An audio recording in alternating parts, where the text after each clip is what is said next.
Selamat datang ke channel Cik Genas.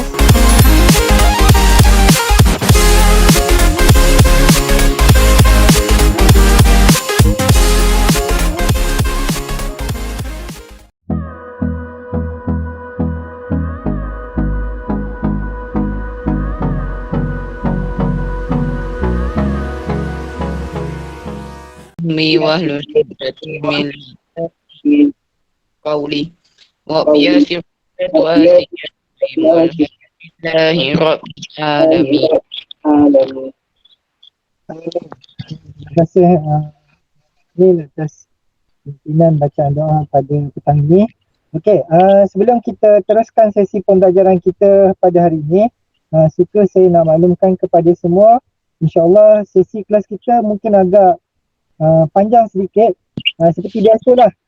Yang bezanya minggu lepas disebabkan ada beberapa perkara yang perlu saya uruskan, dan saya nak counter balik sesi pembelajaran kita yang sepatutnya kita dah pun habis untuk 7.3, dan seperti yang Farah ingatkan pada minggu lepas tu, berkaitan dengan tajuk bab yang ke-10. Okey, insyaAllah pada hari ini kita akan masuk di bahagian tajuk bab yang ke-10, khusus di bawah yang berkaitan dengan saliran. Okey, kita hanya fokus pada saliran saja, iaitu bentuk muka bumi di Asia Tenggara tu kita hold dulu.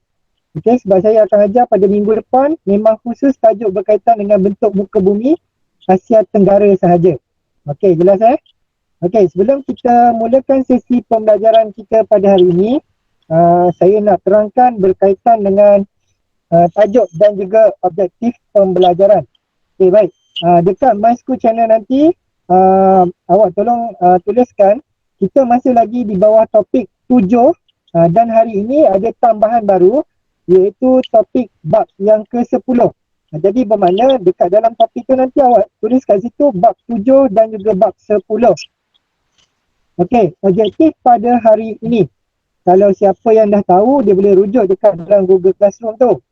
Cuma saya akan terangkan juga supaya awak lebih jelas apakah tujuan kita belajar pada hari ini. Okey, yang pertamanya kita akan melihat membandingkan kepentingan sungai dan juga tasik utama di Malaysia.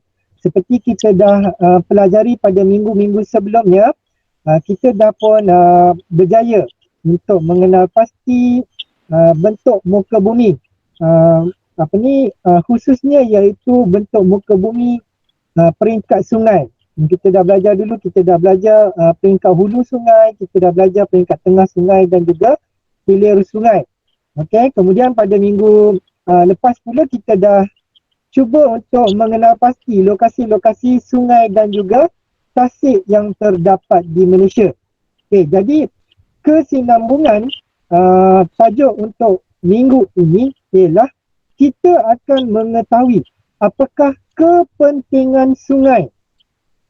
Okey, apakah kepentingan sungai dan juga tasik yang terdapat di Malaysia, serta ini tajuk objektif tambahan, iaitu kita akan mengetahui juga apakah kepentingan sungai dan juga tasik yang terdapat di Asia Tenggara. InsyaAllah nanti dekat part bahagian Asia Tenggara, saya akan tunjukkan beberapa video, okey, supaya awak semua dapat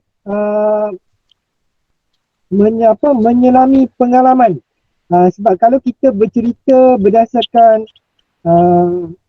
pembacaan semata-mata melalui buku, mungkin awak tak dapat tahu dengan lebih jelas sebenarnya kita belajar ni apa benda.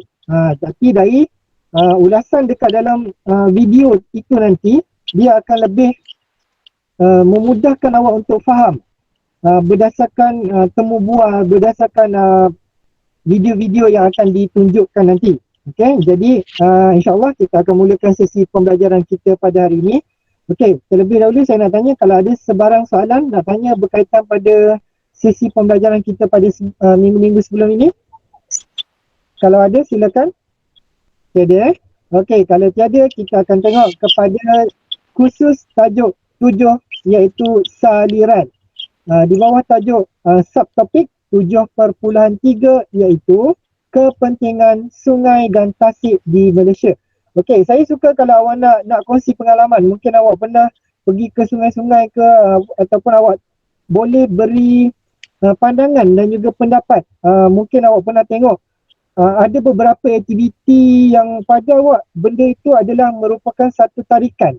Okey, di mana tak kisahlah di sungai ke ataupun di tasik ataupun melalui pengalaman awak yang pernah pergi ke tasik-tasik, mungkin pernah pergi buat aktiviti seperti contoh kita tengok video sebelum ni kita buat water rafting, main kayak, mungkin juga pernah berpengalaman memancing. Jadi kita kongsikan sama-sama dalam sesi PDPR kita. Saya tak ada masalah, saya suka awak berkongsi. Boleh Okey. Kita lihat kepada tajuk. Amin, saya mute-kan dulu ya. Boleh tak Amin mute? Boleh. Okey, terima kasih sebab takut nanti dia akan jadi gema. Okey, kita lihat kepada kepentingan sungai dan juga tasik di Malaysia. Okey, yang pertamanya, kepentingan sungai dan juga tasik di Malaysia adalah sebagai sumber protein. Okey, awak dah belajar mata pelajaran sains. Apa yang awak faham dengan protein? Apa dia sumber protein?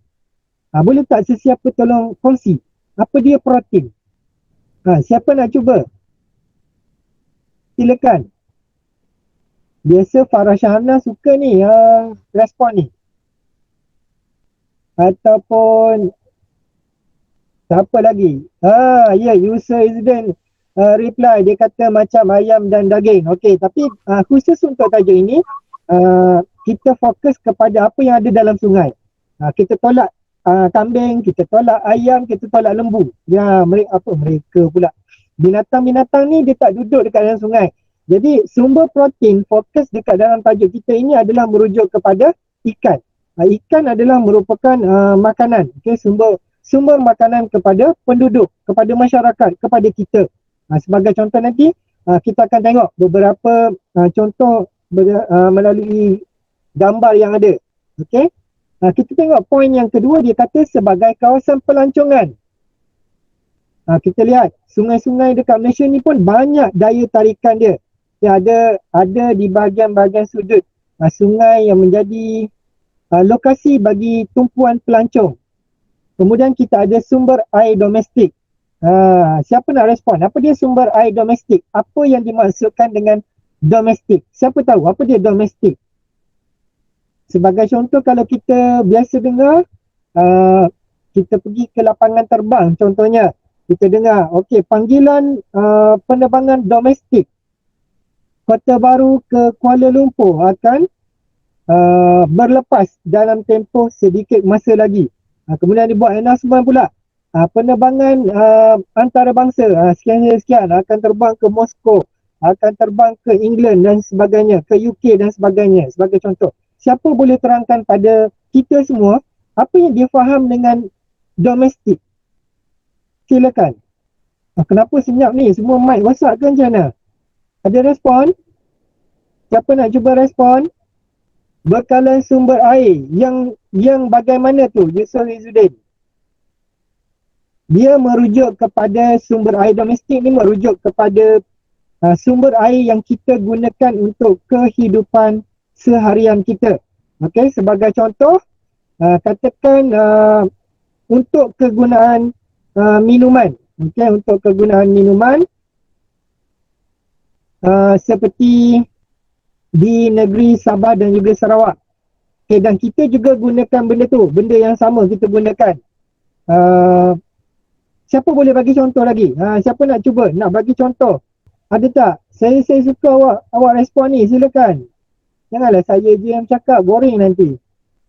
Ada tak yang nak respon? Tak tahu cikgu. Tak tahu? Okey, tak apa dalam macam tu.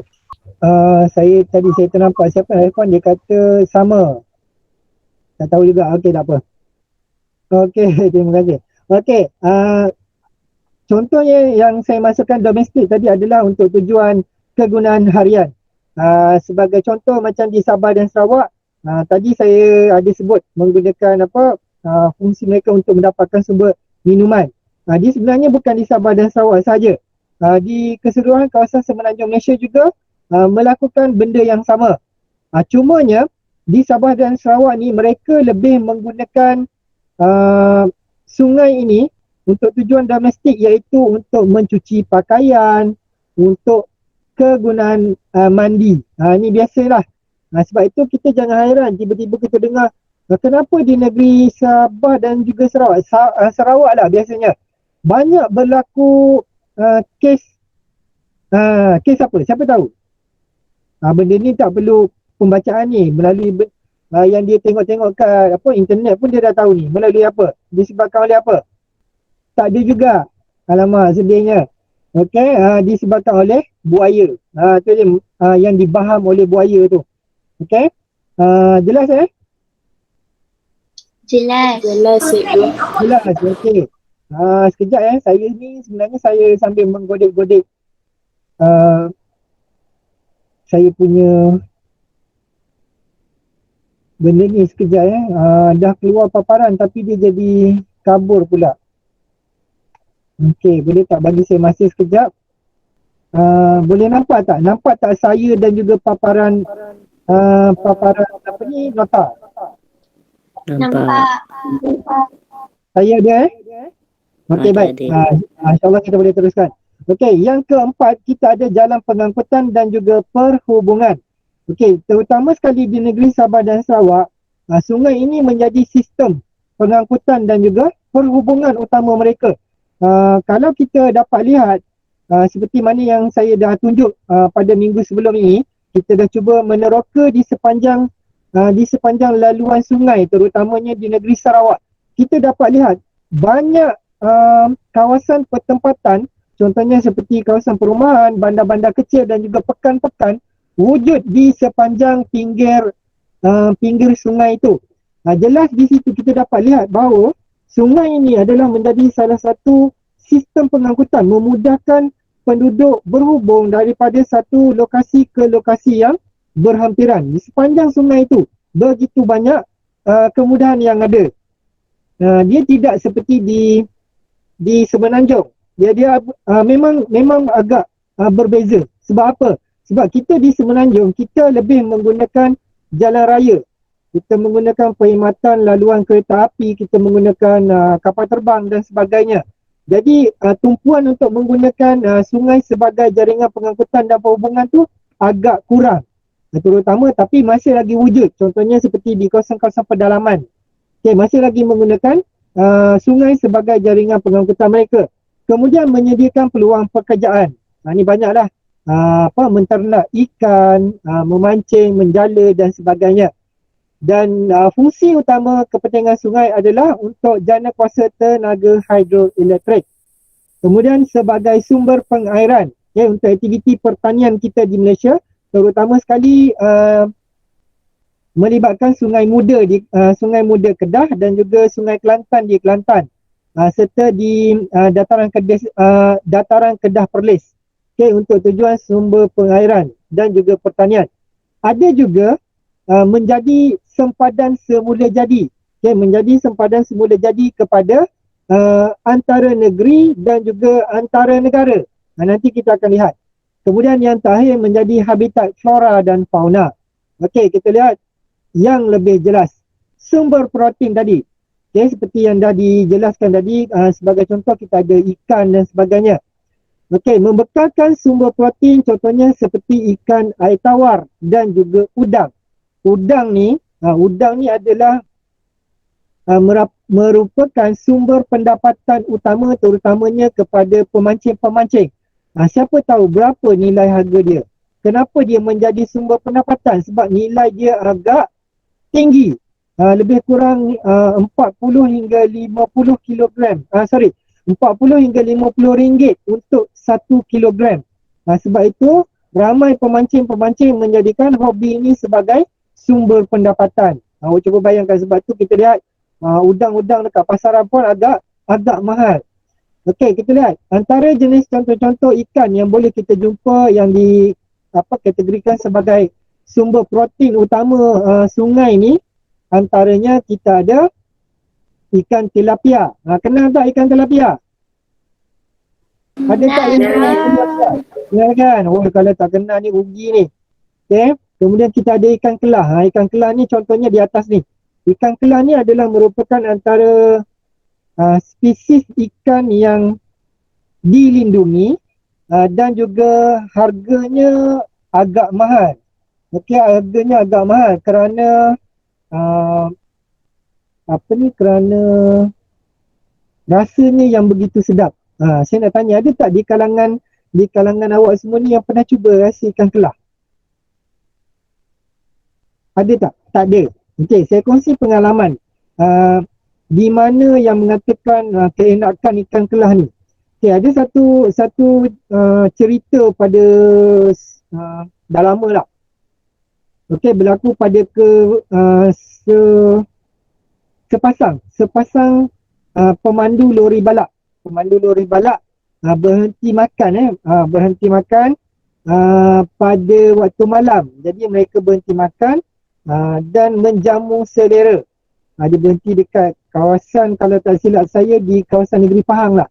Sebab Negeri Pahang ni terkenal dengan ikan patin dan juga ada sedikit ikan kelah lah. Jadi mereka cedok kepingan ikan kelah tu. Jadi makan, bila sedap tambah lagi. Apa yang berlaku ialah apabila mereka nak bayar makanan yang mereka bayar tu, alangkah terkejutnya nasi yang dimakan oleh dua orang tadi, pemandu dan kelendan pembantu dia tu, beserta ikan semata-mata, ikan kelah dan tu, nilai dia RM300. Okey. Awak cuba bayangkan awak tengah pergi berhenti nak makan kat tepi jalan kan, makan sekali, tuan kedai kata okey, 2 pinggan nasi lauk ikan kelah RM300. Ni cerita betul dan mereka sebenarnya terpaksa menggadaikan barang. Jadi pada ketika itu kesian jugalah pada pemandu lori tu dan kelendan dia, sebab mereka tidak menjangkakan makanan mereka, makan malam mereka menjadi satu hidangan yang begitu istimewa kan, begitu bernilai tinggi. Muntah balik kan. Itu kalau makan tepi jalan, lepas tu kedai tu tak ada, itu yang confirm muntah tu. Tapi yang ini disebabkan oleh memang benda tu betul lah, bukan cerita mistik ke apa, tidak. Jadi kos dia memang begitu tinggi. Okey, kita lihat di sini dia kata sebagai contoh, terdapat di Sungai Kinabatangan. Sungai Kinabatangan terletak di mana? Di Sarawak ke di Sabah? Nanti tengok balik. Kemudian Sungai Endau dan juga Sungai Rompeng. Siapa nak cuba respon dekat dalam chat. Saya akan teruskan sebab takut nanti lambat. Okey, terdapat juga ternakan ikan air tawar yang dikomersialkan. Ya betul, di Sarawak. Bagus. Okey, yang terdapat ikan air tawar yang dikomersialkan. Apa dia? Melalui kaedah akuakultur dan juga ternakan dalam sangkar. Contohnya seperti memelihara udang dan juga ikan dalam sangkar. Biasanya udang kita tak bela.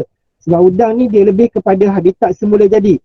Dia lebih kepada ikan. Okay? Kita ada ikan patin, kita ada ikan keli, seperti contoh kita ada ikan kelah. Ikan kelah juga ada sebahagian yang diternak. Tapi nilai harganya tidaklah mahal seperti yang semula jadi. Kemudian kita ada patin. Patin ni pun ada kategori juga. Patin liar murah. Patin liar mahal, patin sangkar murah. Okey, saya kena teruskan sebab takut nanti akan makan masa yang begitu lama. Okey, kita lihat pula kepada kepentingan yang seterusnya. Fungsi sungai sebagai kawasan pelancongan. Sebagai contoh, dia kata di sini, air terjun. Air terjun juga adalah merupakan saliran. Kita dah belajar dulu. Dia merupakan salah satu peringkat di bahagian saliran, iaitu di peringkat hulu. Jangan pelik pula, cikgu kenapa? Kita cerita pasal sungai, kenapa tiba-tiba ada air terjun pula? Jangan salah faham ni benda yang sama. Okey, contohnya seperti di kawasan perkelahan air terjun Sekayu di Terengganu. Kawasan perkelahan air terjun Sekayu ni, alhamdulillah, saya pernah sampai sekali di sana lah. Buat aktiviti dengan rakan-rakan waktu ketika selepas SPM. Bila dah masing-masing dapat lesen bawa kereta, masing-masing bawa kenderaan sendiri, ada yang naik kereta, ada yang naik motor, pergi. Jadi kebetulan pada waktu kami sampai di situ, nasib tidak menyebelahi. Sama macam video yang saya kongsikan pada awak semua 2 minggu lepas, berlakunya hujan dan menyebabkan kawasan tersebut terpaksa ditutup. Seperti mana yang awak tengok apa? Kayak. Okay? Kita tengok di sini dia ada aktiviti sukan lasak. Siapa pernah buat aktiviti sukan lasak ni? Ni memerlukan kemahiran juga ya. Dan juga keselamatan. Awak tak boleh nak naik kayak selai pinggang je. Tak boleh. Awak kena pakai apa? Kena pakai life jacket, kena pakai topi dan sebagainya. Sebab aktiviti ni adalah aktiviti yang begitu berbahaya. Sebab nanti awak akan melalui kawasan jeram-jeram ni. Ada kemungkinan rakit terbalik, ada kemungkinan awak terlanggar, sebab tu mendayung dan sebagainya mungkin mendatangkan kecederaan. Okey. Ada sebarang soalan tak sebelum saya teruskan? Kalau ada soalan, boleh terus bertanya, silakan. Tak Ya, ada. Tak ada, cikgu. Okey, terima kasih. Mana boleh faham Okey, kita lihat di sini. Ni ramai yang tak faham tadi. Maksud sumber air domestik. Okey. Inilah maksud kegunaan air domestik. Okey, yang mana air daripada sungai diproses dan juga ditapis. Kemudiannya air itu dibekalkan ke rumah-rumah. Contoh macam kita. Kita ni mendapat air bekalan daripada tangki air sains tu. Dari mana datangnya? Air daripada tangki air sains itu diproses, dirawat di kawasan loji penapisan air. Sebelum sampai di loji penapisan air itu semua datang daripada sini. Daripada empangan dan juga sungai-sungai yang wujud dekat negara kita. Okey, sebagai contoh, dia bagi air yang didapati di kawasan Sungai Langat di negeri Selangor. Air ini digunakan untuk tujuan minuman dan juga aktiviti seharian. Sebagai contoh, ni antara aktiviti kegunaan domestik. Okey, boleh faham sekarang? Dia tak tunjuklah seperti kalau awak ada masa lah nanti, cuba Google kegunaan domestik air di negeri Sarawak. Nanti awak boleh tengok ada kanak-kanak gunakan air tu untuk mandi. Mungkin juga Google akan keluarkan gambar orang tengah belah buaya, keluarkan orang sebab jumpa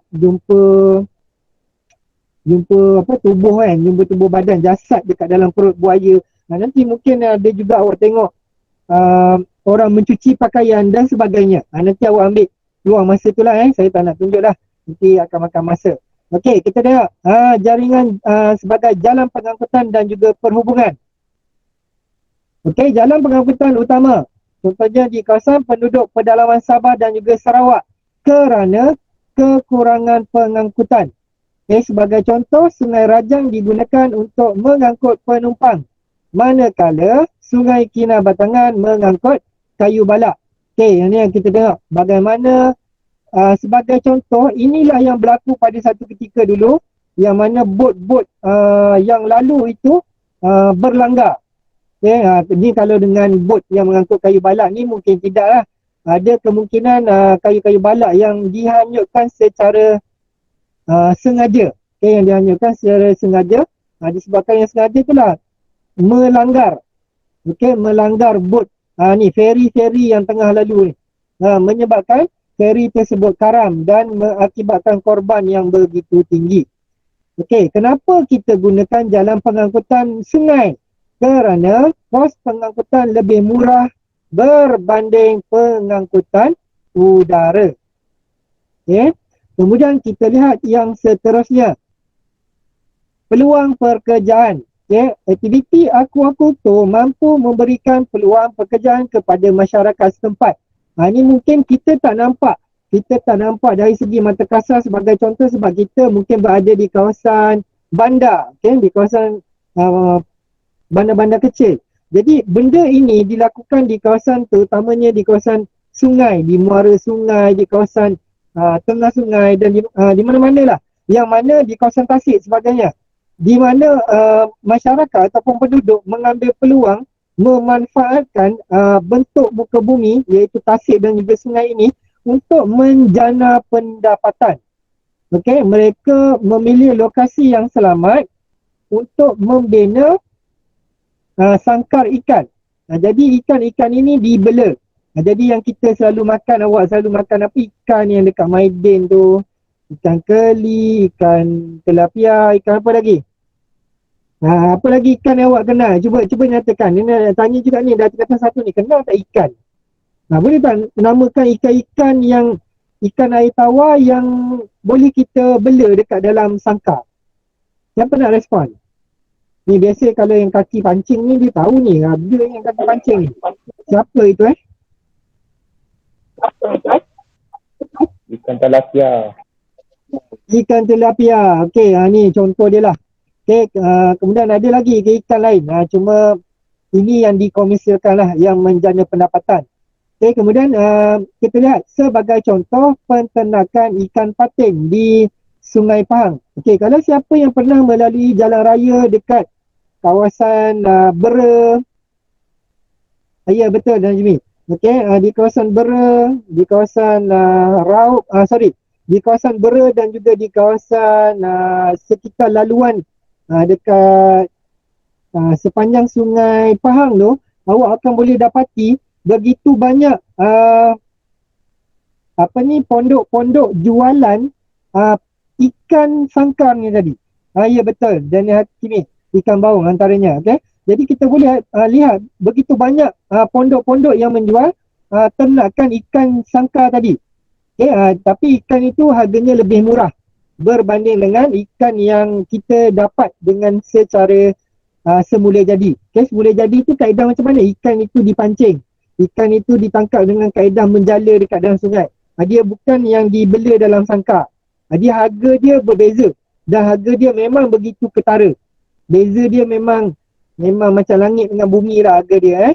Okey, kita lihat yang seterusnya. Ni contoh kegiatan ikan air tawar yang dijalankan secara besar-besaran. Dan ada kesan baik dan kesan buruk dia juga, yang mana mungkin benda-benda yang macam ni dia akan terjejas akibat cuaca dan iklim, dan juga ada kemungkinan terjejas akibat khianat ataupun perbuatan manusia. Kan, kalau ada, biasalah orang kan dengki, kemudian cemburu, sakit hati tengok orang tu maju, dia pun dia buat. Ya betul, antaranya tumpahan minyak sebagai contoh dekat kawasan pinggir laut. Tapi kalau kat sungai ni biasanya orang khianat macam mana? Dia curahkan racun. Dia curahkan racun dekat dalam sungai, dekat peringkat hulu sungai, dan menyebabkan sungai itu menjadi tercemar. Air menjadi beracun dan mengakibatkan keseluruhan sumber ikan itu mati. Dan kebiasaannya pengusaha-pengusaha ni mereka takkan jual ikan tersebut sebab ikan itu dah pun beracun. Ada kemungkinan nanti kalau dia jual, mungkin akan mengakibatkan masalah kesihatan pula kepada pembeli-pembeli. Okay, itu antara risiko dia lah. Okay, risiko melakukan dari segi nak menjana pendapatan dengan menggunakan konsep sangkar ikan ini. Okay, macam mana nak tahu ikan itu beracun? Senang je. Ikan ni dia sangat sensitif. Biasanya kalau ikan ni mati akibat sakit tua boleh ke istilah sakit tua ataupun sakit lah, ikan pun ada penyakit. Awak jangan boleh pula, betul ke cikgu ikan ada penyakit? Betul, ikan pun macam kita juga ada sakit, tapi dia tak adalah darah tinggi ke, tak adalah kena kencing manis ke apa, tidak. Dia ada penyakit dia sendiri. Penyakit dia antara contoh, mungkin kalau ikan tu luka pada badan, dia akan, bakteria akan masuk ke dalam badan ikan tu dan menyebabkan ikan tu dah tak boleh nak survive. Akhirnya dia mati. Kalau nak tahu macam mana beracun, ikan itu akan mati dalam jumlah yang besar. Sebagai contoh, awak tengok ni ikan ni, ni dia menggelupur kan waktu orang ni nak bagi makan. Dia akan timbul semua ni. Semua keseluruhan sangkar ni semua akan timbul. Dan dah lagi tak bergerak dah. Kita faham tu. Itu dah memang antara akibat daripada cuaca, mungkin terlalu panas, suhu sungai itu terlalu panas, ataupun mungkin kerana perbuatan khianat. Tu dah mati secara berjemaah lah. Habis semua ikan tu mati. Tu contoh dia. Okey, kita lihat sebagai sumber pengairan. Okey, air sungai menjadi sumber pengairan kepada kawasan pertanian di negeri Perak sebagai contoh, di negeri Kedah, Selangor. Penggunaan sungai dan juga tali air ataupun kita lebih biasa dengar dekat Perak, kita dengar dia nama tempat tu parit. Parit tu merujuk adalah benda macam ni lah. Tapi parit di negeri Perak merujuk juga kepada lokasi tempat, dan juga parit tu yang sebenarnya macam ni. Dia adalah satu sistem saliran air yang digunakan untuk membekalkan air kepada sawah padi ketika musim panas. Okey, jadi air-air sungai ni akan disalirkan untuk tujuan nak mengelakkan padi-padi ini mati. Sebagai contoh, Sungai Muda di Kedah mengairi kawasan tanaman padi yang saya sebutkan tadi, iaitu di dataran Kedah Perlis. Sumber pengairan ini membolehkan padi ditanam sekurang-kurangnya 2 kali setahun. Kerana pada awal dulu penanaman padi di Malaysia hanya mampu untuk ditanam sekali setahun. Tetapi dengan perkembangan teknologi penyelidikan dan juga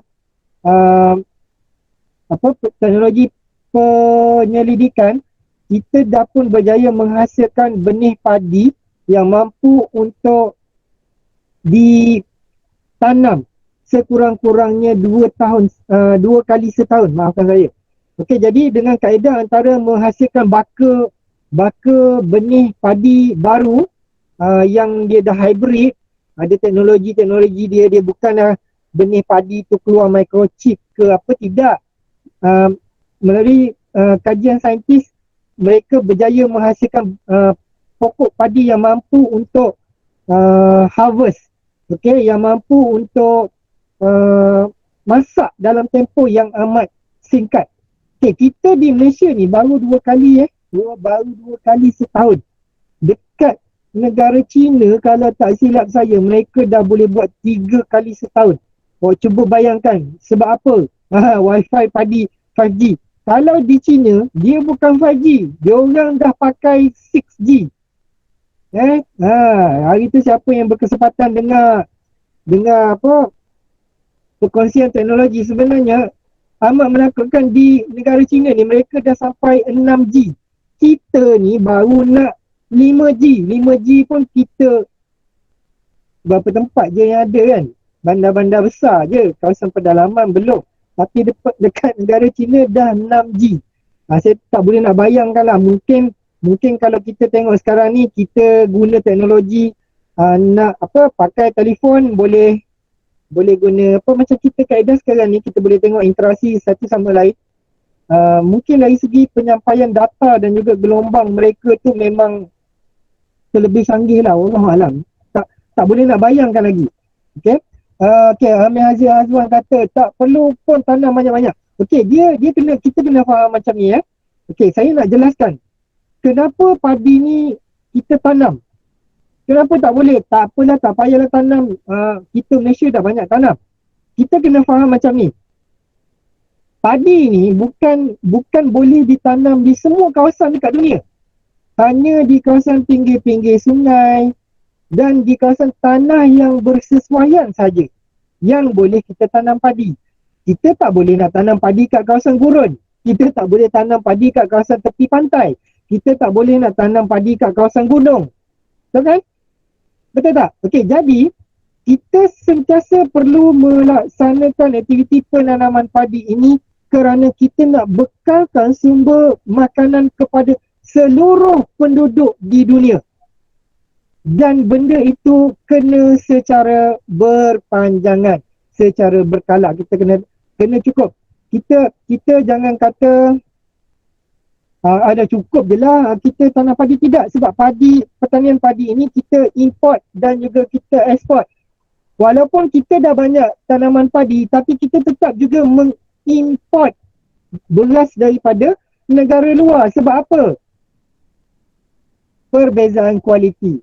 Bila mana biasa kalau kita makan nasi tak sedap, yang ni kita mungkin kan, ini mesti beras cap ni negara mana. Bila makan sedap, sedap dah beras ni kan. Ni mesti beras ni datangnya daripada sekian. Okey, siapa pernah dengar dulu yang dekat Tesco ataupun sekarang ni dah tukar nama jadi Lotus, ada Bangla Mati. Ya betul. Sebagai contoh ada banyak beras cap Faizal. Itu semua beras cap je. Bangla Mati. Memang ada jenama beras cap Bangla Mati. Jadi dia orang buat viral, dia kata hari ni jangan pergi dekat Tesco sebab ada Bangla Mati. Bila dia buat statement macam tu, semua orang pasal pula dia orang bunuh diri ke apa. Tak. Rupanya bila orang tanya kan, orang provoke, orang tanya Bangla Mati sebab apa, bunuh diri ke apa, barulah dia post rupanya beras tu jenama cap Bangla Mati. Kan itu menjadi mungkin satu trik untuk pada trik macam ni lain lah.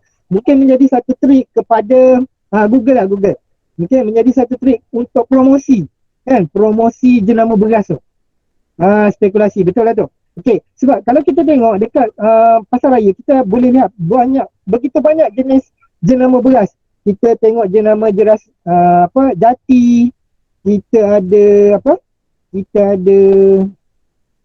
apa lagi, cap rambutan dan sebagainya. Kalau tak silap saya ada berpuluh-puluh jenis beras. Jadi kualiti beras itu sendiri datangnya daripada lokasi yang berbeza-beza. Macam contoh Siam Best contoh. Kenapa? Sebab beras itu daripada negara Siam, dan beras itu memang kualiti dia jauh beza dengan beras kualiti di Malaysia. Rasa dia lebih sedap. Okey, saya teruskan nanti cerita beras 2 hari 2 malam tak habis. Okey, sebagai sempadan semula jadi, sungai juga dijadikan sebagai contohlah sebahagian panduan untuk sempadan negeri. Ni satu yang perlu awak tahu. Salah satu tarikan kepada okey, kepada yang terdapat di Malaysia. Kita ada 3 negeri yang berkongsi sempadan sungainya. Okey, yang pertamanya ialah negeri Perak, Kedah dan juga Pulau Pinang. Inilah lokasi dia, iaitu Sungai Kerian. Ada jadikan simbol di sini. Ini awak jangan kata cikgu ada benda garis-garis ni ke tidak. Benda ni tak wujud daripada mata kasar. Ni kita andaikan macam selang kontur lah. Okey, boleh faham macam selang kontur. Kita membayangkan kalau kita pergi 25 meter daripada tebing ni, sebelah sana dah negeri Kedah, sebelah sini milik Perak. Okey, kalau kita pergi sebelah kiri ni 20 meter lagi, ni dah masuk negeri Pulau Pinang punya. Jangan jadi pelik. Pulau Pinang ada sungai? Pulau Pinang kan pulau cikgu. Siapa nak respon? Cepat, saya dah kering tekak ni, dah 45 minit ni. Pulau Pinang kan pulau. Kenapa boleh jadi sepadan? Kan kita dipisahkan oleh laut. Siapa nak respon? Silakan. Siapa dapat jawab, nanti saya bagi hadiah. Cepat. Siapa nak jawab? Nak bagi hadiah ni? Kemudian Apa soalan tadi? Apa soalan dia? Semangat Najmi. Kenapa dekat dalam Sungai Kerian ni dikatakan menjadi sempadan kepada 3 negeri, sedangkan Pulau Pinang kan pulau? Siapa boleh jelaskan? Pulau Pinang ada benda lain. Cepat. Ramai nak jawab tu. Aliran air. Sikit lagi. Soalan kebat ni. Sebab nanti saya tahu awak nanti kalau awak sekadar tengok gambar je, awak takkan faham. Lepas tu awak pun kata, cikgu ni mazhab mana pula kan ajar tiba-tiba Pulau Pinang ada sungai. Daniel Hakimi kata muara kot. Ada lagi tak? Siapa nak respon? Okey, Farah Syarana kata Pulau Pinang kan ada dekat tanah dan juga dekat pulau. Okey, itu yang sebetulnya. Okey, yang mana sebenarnya Pulau Pinang terbahagi kepada 2. Okey, ada di daratan dan juga ada di pulau. Ni jangan lupa, awak dah belajar dulu ni. Kita dah belajar dulu masa tajuk peta Malaysia dulu. Okey, yang mana di bahagian darat, di kawasan Semenanjung itu, biasa kita dengar dia dengan nama Seberang Perai. Biasa tak dengar? Seberang Perai Pulau Pinang. Seberang Perai itu berada di kawasan Semenanjung kita. Tipu ataupun bohong, awak tak pernah dengar perkataan Perai. Siapa nak Jawab, perai tu awak dengar daripada mana? Hari-hari awak guna benda ni. Dekat cikgu tak. Ini pick up line ni. Dekat gula, betul. Hari-hari kita pakai itu jenama gula cap perai. Perai tu dari mana? Daripada seberang perai. Sebab apa? Kawasan seberang perai tu dilakukan pertanian penanaman tebu. Sebab tebu ni nanti bila kita harvest, tak tahu, ni satu ilmu baru. Okey, bila kita dah tebang, kita dah harvest dia, kita proses, jadi tebu tu kita hasilkan jadi gula. Itulah benda yang kita hari-hari makan. Kena tahu tu. Jangan pula tak tahu mana datang gula. Pengasas kilang gula antara orang individu yang terkaya di Malaysia. Cuba bayangkan. Jual gula je kot. Tapi cuba tanya, siapa lagi yang jual gula? Ada tak yang jual gula tu banyak macam orang jual beras? Tak ada. Sebab dia majoriti mempelopori, dia memonopoli pasaran jualan gula. Hanya ada 1-2 jenis gula je. Tapi yang paling famous ialah gula perai. Okay, cuba tanya diri sendiri. Siapa yang tak pernah makan gula? Siapa yang tak pakai gula? Hari-hari kita makan gula. Sekurang-kurangnya awak akan pergilah. Pergi ke kedai runcit ke, pergi ke pasar raya ke, memang akan beli gula. Setiap orang. 30 juta penduduk di Malaysia, semua orang makan gula. Tak kekaya toke gula tu. Kan? Jadi kalau awak nak kaya, jual gula juga. Okay, kita lihat antara yang selebihnya. Sungai Golok. Okay, Sungai Golok pula yang terletak bersempadan antara Malaysia dan juga Thailand. Dia sebenarnya ni adalah sambungan daripada Sungai Kelantan ni, di berhampiran ni. Di Kelantan, bukan Sungai Kelantan, di Kelantan. Okay? Sungai Golok adalah merupakan pemisah kepada sebahagian lokasi kedudukan negara kita di Malaysia dan juga di Thailand. Antara sungai ni, inilah. Okay? Dan sepadan sungai ini dikawal rapi oleh tentera. Walaupun dikawal oleh tentera, pada waktu-waktu ketika tertentu, saya kongsikan apabila berlakunya contoh seperti musim kemarau. Okay, ni sebab mungkin ada di kalangan awak tak pernah tahu dan tak pernah ambil tahu dan tak pernah ada orang kongsi. Saya cerita sebab saya selalu balik kampung, okay, selalu pergi ke kawasan ni sebab kampung isteri saya di daerah Tumpat. Jadi daerah Tumpat ni adalah merupakan sempadan, memang sempadan dengan Thailand. Jadi kita akan berpeluang pergi ke bandar Pekalang Kubur tu. Awak boleh tengok seberang sungai tu, awak boleh nampak Pekan Golok atau apa ni, Sungai Golok tu melintasi pada Sungai Golok adalah Pekan Takbai. Awak boleh nampak, boleh cross, dan dia ada jambatan dan ada juga perkhidmatan bot, kita boleh. Tapi ada sebahagian di kawasan hulu sungai dia, hulu Sungai Golok ni, contohnya macam ni, pada waktu musim kering dia, airnya terlalu cetek sehingga hanya paras lutut sahaja. Dan pada ketika inilah waktu paling berbahaya. Bukan air banjir tinggi sampai tenggelam, orang hilang, lemas apa, tak bahaya. Waktu musim kemarau ni lah paling bahaya. Siapa tahu? Siapa nak kongsi maklumat yang dia tahu? Saya tahu ni, saya tahu pelajar-pelajar saya ni banyak membaca. Dia ada ilmu, dia tahu sebenarnya. Siapa nak kongsi? Kenapa sebenarnya musim kemarau lagi berbahaya? Laju tak Google? Mesti ramai yang Google ni. Tekan-tekan Google tak jumpa lagi jawapan. Ada tak? Cepat-cepat, kita tak masuk luar negara lagi ni. Baru kat Malaysia ni. Luar negara nanti lagi panjang saya bercerita ni. Okey, sebabnya adalah pada waktu ketika musim kemarau, air sungai akan menjadi cetek. Okey, macam contoh tadi saya cerita, kita boleh menyeberang. Okey, kita boleh seberang. Ni kalau awak tengok ni, kedudukan daripada Askar ni nak pergi ke Pekan di sebelah sini, kampung dan sebagainya, ni sebelah sini hanya boleh dengan haiwan keluar. Okey, boleh melintas macam tu je. Kita istilah dengan maksud meranduk. Ya, betul Faris Syami, betul, tepat sekali. Iaitu pada ketika inilah akan berlakunya migrasi.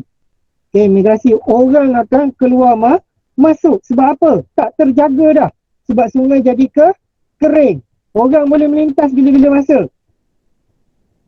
Walaupun askar ni berjaga berkawal 24 jam, ada tempat-tempat sampai peringkat waktunya mereka boleh bolos. Kan? Sebab sungai ni panjang, beratus-ratus kilometer, tak terjaga semua kawasan. Jadi waktu ni lah. Sebab itu kita dapat dengar banyak berlaku penyeludupan senjata api, penyeludupan macam-macam lah. Pakaian, orang sendiri nak melintas pun tak ada masalah. Dia tunggu je musim kemarau je. Jom kita ramai-ramai redah lari masuk Malaysia sebagai contoh. Okay? Ya betul. Antaranya dadah. Itu yang paling bahayanya ialah dadah dan juga senjata api. Okey. Kenapa tak buat pagar? Bagus soalan. Tak terbuatkan pagar. Hari ni buat, mungkin esok orang rosakkan. Larat ke kita nak buat pagar je? Sebab kita kena ambil maklum, pagar ni satu memerlukan bajet. Sebab negeri Kelantan dan juga negara Thailand, kita akan mengalami musim tengkujuh. Bila musim tengkujuh, paras air ni memang begitu tinggi. Jadi, tidak akan rasionalnya kita buat pagar. Sebab apa? Bila air banjir tinggi, dia akan angkut semua benda. Batang balak, pokok, kayu, kereta mana yang hanyut. Semua akan ada dekat dalam sungai. Awak cuba bayangkan. Dah elok-elok kita buat pagar, bulan depan banjir. Air sungai banyak, dia bawa lalu arus. Pagar pun runtuh. Okay, soalan dia, berbaloi tak buat? Cuba bayangkan, beratus-ratus kilometer nak buat pagar. Kita nak jaga sepadan, tiba-tiba runtuh macam tu je. Langsung tak berbaloi. Itu banyaklah faktor alam, faktor manusia. Faktor manusia yang tadilah, yang nak menceroboh tadi. Yang nak bawa lari dadah, yang nak bawa masuk senjata api dan sebagainya. Okey, habis di sini. Ni tak masuk lagi ni luar negara. Okey, kita lihat kepada yang seterusnya, iaitu penjanaan tenaga hidroelektrik. Okey, ni adalah fungsi utama sungai tadi. Okay, kepentingan dia iaitu untuk menampung air, yang mana air yang dialirkan daripada empangan ni, ini adalah salah satu empangan kita yang terdapat di Malaysia, yang menakung sejumlah air yang begitu besar dia punya kuantiti dan tekanan dia. Maksud tekanan ni, kalau katalah air ni terlalu tinggi melepasi daripada had yang dia dah tetapkan, ada kemungkinan empangan ini boleh pecah. Okey, nak mengelakkan empangan itu pecah, syarikat-syarikat stesen jana kuasa hidroelektrik ini terpaksa melepaskan air. Terpaksa melepaskan air dalam kadar yang mereka dah tentukan lah, supaya nak elakkan daripada empangan tu terpaksa tampung jumlah air yang begitu tinggi, akhirnya menyebabkan empangan pecah. Paling bahaya apabila empangan pecah ialah apa? Siapa tahu kenapa takut empangan pecah? Sebab jumlah kuantiti air ini begitu banyak. Dan kalau kata na'udzubillah empangan tu pecah, dia akan jadi macam tsunami, betul. Jadi dia akan apa? Dia akan bawa semua air tu daripada peringkat hulu sampailah dia berhenti. Sampai tekanan kudrat air tu dah lemah, dan benda tu akan sapu semua benda yang ada dekat sungai. Cuba bayangkan jumlah air yang begitu banyak macam ni, macam kita tengok macam ni lah. Awak beli air minum kan, minum, mula-mula awak curah sikit je, air dia sikit je keluar. Tapi apa jadi kalau macam awak terbalikkan bekas tu? Awak terbalikkan plastik tu, dia akan mencurah air yang banyak. Jadi macam tu lah kita tengok. Berderu air tu keluar. Okay, contohnya empangan Kenyir di Terengganu. Ni bukan empangan Kenyir ni kalau tak silap saya ni. Okay, kemudian kita ada tenaga ini adalah mesra alam dan juga baik untuk alam sekitar. Kenapa dia kata mesra alam? Sebab kita menggunakan sumber semula jadi, iaitu air. Okay, beza dekat negara lain. Sebagai contoh, sumber tenaga elektrik dekat negara luar, kalau di Jepun kita gunakan tenaga suria. Kalau di Perancis kita gunakan tenaga ombak. Kalau di negara Belanda contohnya kita gunakan angin. Tu contoh. Ni cerita kita hanya di Malaysia saja. Okey, kita teruskan. Kemudian kita ada habitat flora dan fauna. Okey, ini macam biasalah. Kalau siapa yang pergi kat tepi sungai memancing ataupun pernah pergi menaiki bot, menyusuri sungai. Sorry Fana. Apa ni Farah? Saya bukan palau, saya apa? Sebab saya fokus pada saya punya paparan. Kalau yang mana lalu sempat saya bacakan minta maaf. Okey, siapa yang pernah pergi ke menaiki bot-bot ni, kita boleh melihat kehidupan alam, okey. Kita boleh melihat habitat flora dan fauna. Kita ada ketam, ni ketam ni kita panggil ketam umang. Ketam. Ketam ni ketam sepit. Ni dia besar sebelah. Dia tangan dia besar sebelah. Jadi janganlah terkepit ni. Kerana kalau terkepit ni susah sebab kalau siapa pernah tengok, dia bukan king crab. Ada beberapa jenis ketam dekat luar negara. Kita panggil ketam coconut crab rasanya. Ketam tu dia akan bermigrasi berpuluh-puluh ribu ekor. Dia akan melintas daripada satu kawasan ke kawasan yang lain. Dia akan pergi mencari pokok kelapa, kawasan pokok kelapa, dan dia punya sepit tu mampu memecahkan buah kelapa. Awak cuba bayangkan kelapa tu kalau awak pakai tangan sendiri, tangan tu Eugene Clark. Awak pakai tangan, boleh tak awak nak kopek kelapa tu? Tak boleh. Tapi ketam yang dia macam tu je, boleh pecah buah kelapa tu sebab dia nak makan isi. Pernah tengok pelbagai jenis ikan jerung. Potato tiba pula Najmi. Okey, kemudian kita ada habitat burung enggang. Ni burung enggang. Kemudian kita ada habitat ikan belacak. Ni kalau nak kenal ikan belacak. Ikan belacak boleh hidup dua alam. Okey, boleh hidup dua alam. Dia boleh berada di darat dan juga di air. Di darat ni dia duduk dalam kawasan macam ni lah. Ya, ikan macam katak. Ya, lebih kurang. Carilah. Seronok. Ikan ni comel.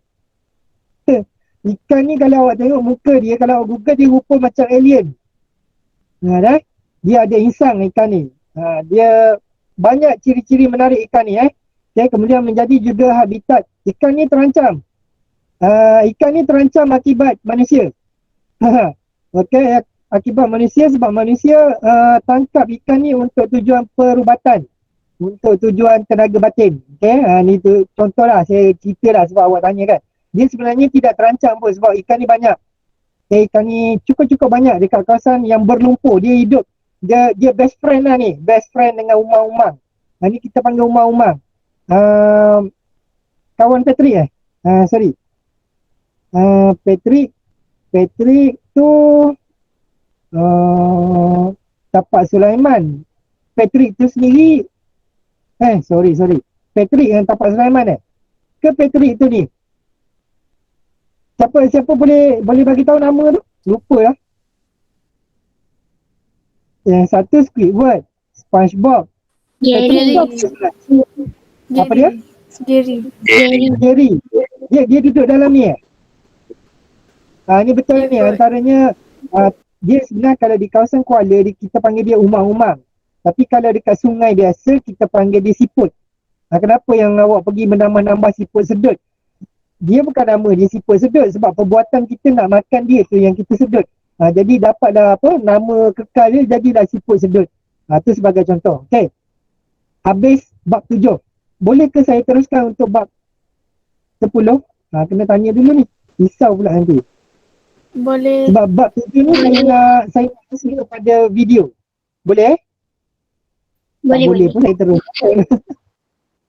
Okey. Kalau ada soalan, kalau rasa cikgu boring cikgu lama sangat, sebab saya kena maklumkan pada awak macam ni. Kerana waktu geografi kita hanya seminggu je sekali. Jadi takut yang sepatutnya 2 kali seminggu, takut memang kita memerlukan masa tu memang cukup berkualiti lah. Okey, takut ada masanya nanti terganggu. Macam contoh minggu lepas dah ada raptai, minggu depan tu kan takut cuti dan sebagainya. Dia banyak masalah lah nanti. Okey, sekarang ni saya nak tanya awak semua, nampak paparan apa pada skrin masing-masing? dah berubah jadi bab yang ke-10 ke belum? Belum. Boleh tolong respon tak? Belum. Belum, alamak. Ni dia jadi masalah balik ni. Saya dah hilang Mana nak buat Sekejap Cuba remove kejap. Okey, tak apa. Sementara saya cuba nak selesaikan benda ni, saya nak tunjukkan dulu. Okey, tadi kita dah mempelajari sebahagian daripada kepentingan fungsi sungai dan juga tasik yang terdapat di Malaysia. Sebenarnya kepentingan sungai dan juga kepentingan tasik adalah lebih kurang sama. Yang mana kalau awak bagi dia mana-mana kepentingan tu, kita boleh terima. Jelas Boleh faham ke? Boleh. Sebenarnya sama je. Lebih kurang sama. Okey. Sekejap saya cuba kongsikan. Cháu Lộc muốn kêu đi. Cháu Lộc muốn kêu không? It is barely dawn, Có ngàn bún hả cháu? and Do Ming Tu and her husband are already hard at work selling the pork broth soup she got up at 3 a.m. to cook. Muốn mắm chị kêu cưng nha, ngày mơ chị kêu nha. Rồi. She adds in green beans and rice noodles, meat and Vietnamese spices, pungent and peppery. Sáng ai ăn top này là thịt không rồi. You eat one bowl, she promises a customer. You will feel full all day. Hò đó. For 20 years, she's been the best-selling soup lady at the Kai Rung floating market in the south of Vietnam. Bán ngon, người ta chỉ vậy đó. The buyers fight each other, she says, to buy my soup. Bán không kịp. This is capitalism at its best. Big boat owners bring in watermelon and pumpkins, cabbages and turnips, garlic and sweet potatoes from fields as far as 50 miles away. There is even advertising of a sort. Sellers tie a sample of their goods, like pumpkins or garlic, to a pole. At wholesale, as in off the big boat, a watermelon might go for about 25 cents, bought by owners of smaller boats who will peddle their goods at 100% markup on the canals and streams of the Mekong Delta. And there are other businesses amid the swarm of boats. A lottery ticket salesman, or the coffee woman. Here, Starbucks comes to you. One boat is like a floating 7-Eleven with sodas and snacks. Another is a bobbing sandwich shop. And like smart business owners everywhere know, sales go better with a smile. Tại vì mình buôn bán. Customers like to buy from sellers who are laughing and happy, Mrs. Tu told us. No one wants to buy from someone in a bad mood. The floating market has been like this for 1,000 years, surviving Asian conquerors come and gone, the Americans who fought a river war here, even the communists who left this slice of capitalism alone. But times are changing. A decade ago, the floating market stretched nearly a mile. Today, it is half that. The tourists, especially the Vietnamese, now come to see a fading part of their own history. To make life better for the people of the Mekong Delta, there is a push for progress. But progress might just push this age-old market into extinction. Modern supermarkets sell vegetables in air-conditioned comfort. New bridges and roads mean trucks, not boats, bring in goods. And shopping is about navigating traffic-jammed roads. But there is something else changing, and maybe it's not such a bad thing. Take 45-year-old Ho Thi Thanh Vân. She paddles the canal selling door-to-door what she bought from the floating market. She earns maybe $10 a day, but her daughter is studying English at college. So she sweats and struggles with a single hope that many share, that she will be the last generation forced to work like this, that her children will have a better life. And in that hope, maybe the last real chapter here, because a better future for the next generation will surely mean an end Anh gửi con ẩn hả anh ơi? to this little slice of age-old, smiling and hustling capitalism that once thrived on the ebb and flow of a mighty river.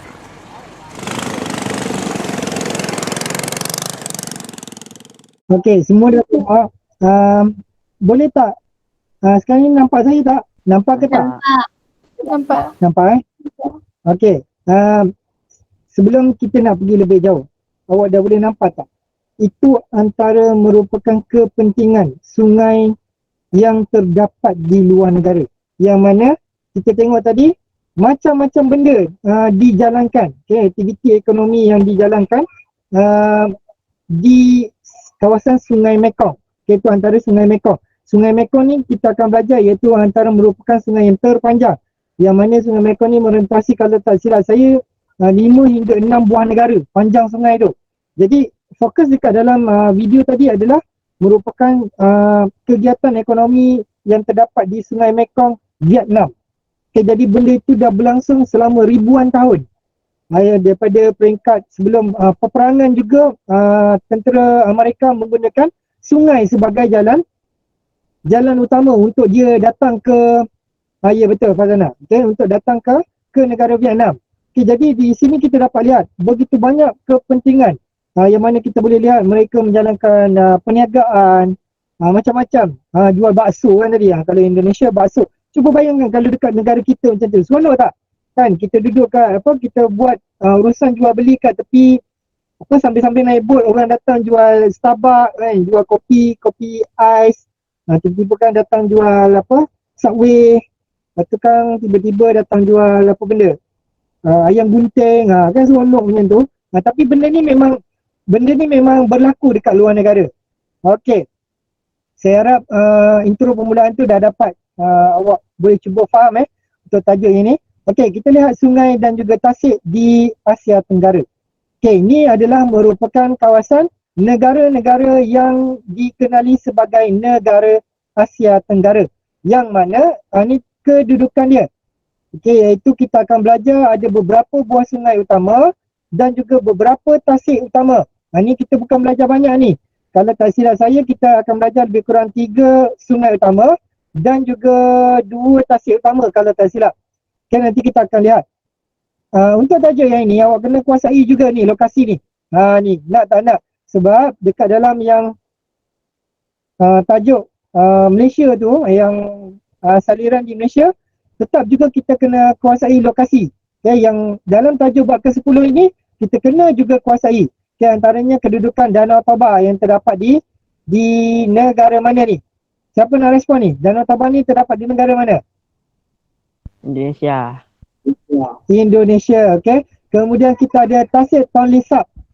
Tasik Tonle Sap terletak di negara mana? Tasik Tonle Sap. Ni tak baca lagi buku ni. Kalau saya tak terangkan ni memang tak tahu ni. Okey, di Kemboja. Okey, kemudian kita ada, ya betul.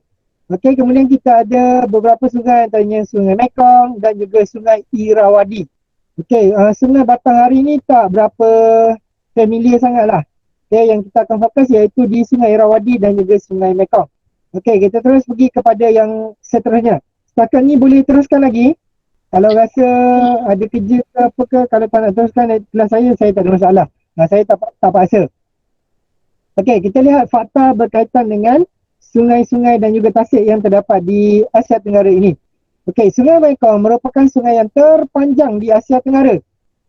Yang mana kepanjangan dia tu 4,880 kilometer.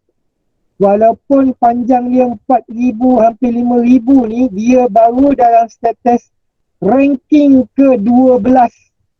Okay, dalam kedudukan ke-12 terpanjang di dunia. Awak boleh tengok dekat paparan ni. Okay, begitu panjangnya sungai ni merentasi iaitu negara Myanmar, Thailand, Laos, Kemboja dan juga berakhir di Vietnam. Ada berapa negara di sini? 1, 2, 3, 4 dan juga 5. Cuba bayangkan ni, sungai dia ni merentasi 5 negara. Sebenarnya banyak. Awak perhatikan ni dia merentasi negara China, betul tak? Tapi kenapa tak dia tulis kat sini cikgu?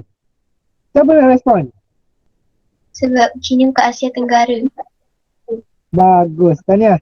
Okey, kerana negara China bukan Asia Tenggara. Jadi dia tak masukkanlah di sini.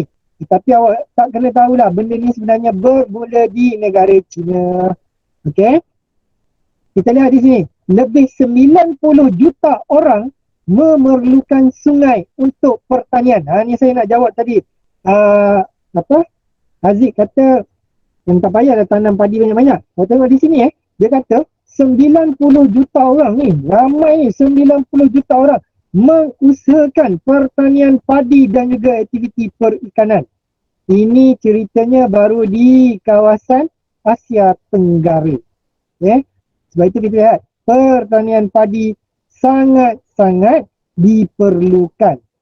90 juta orang tanam padi tetap juga tak dapat nak tampung keperluan yang ada. Kenapa? Negara China sendiri penduduk dia lebih daripada 1 bilion orang. Macam mana nak tampung jumlah populasi penduduk dunia? Sekarang ni mungkin kita boleh kata tak apalah cikgu, ramai kena COVID dan ramai yang meninggal. Jadi ada kemungkinan dapat supply dengan secukupnya. Tidak. Benda tu akan secara berkekalan, berterusan. Okey. Lebih 1,400 km padi sawah ditanam di sepanjang lembangan sungai. Awak cuba bayangkan ni.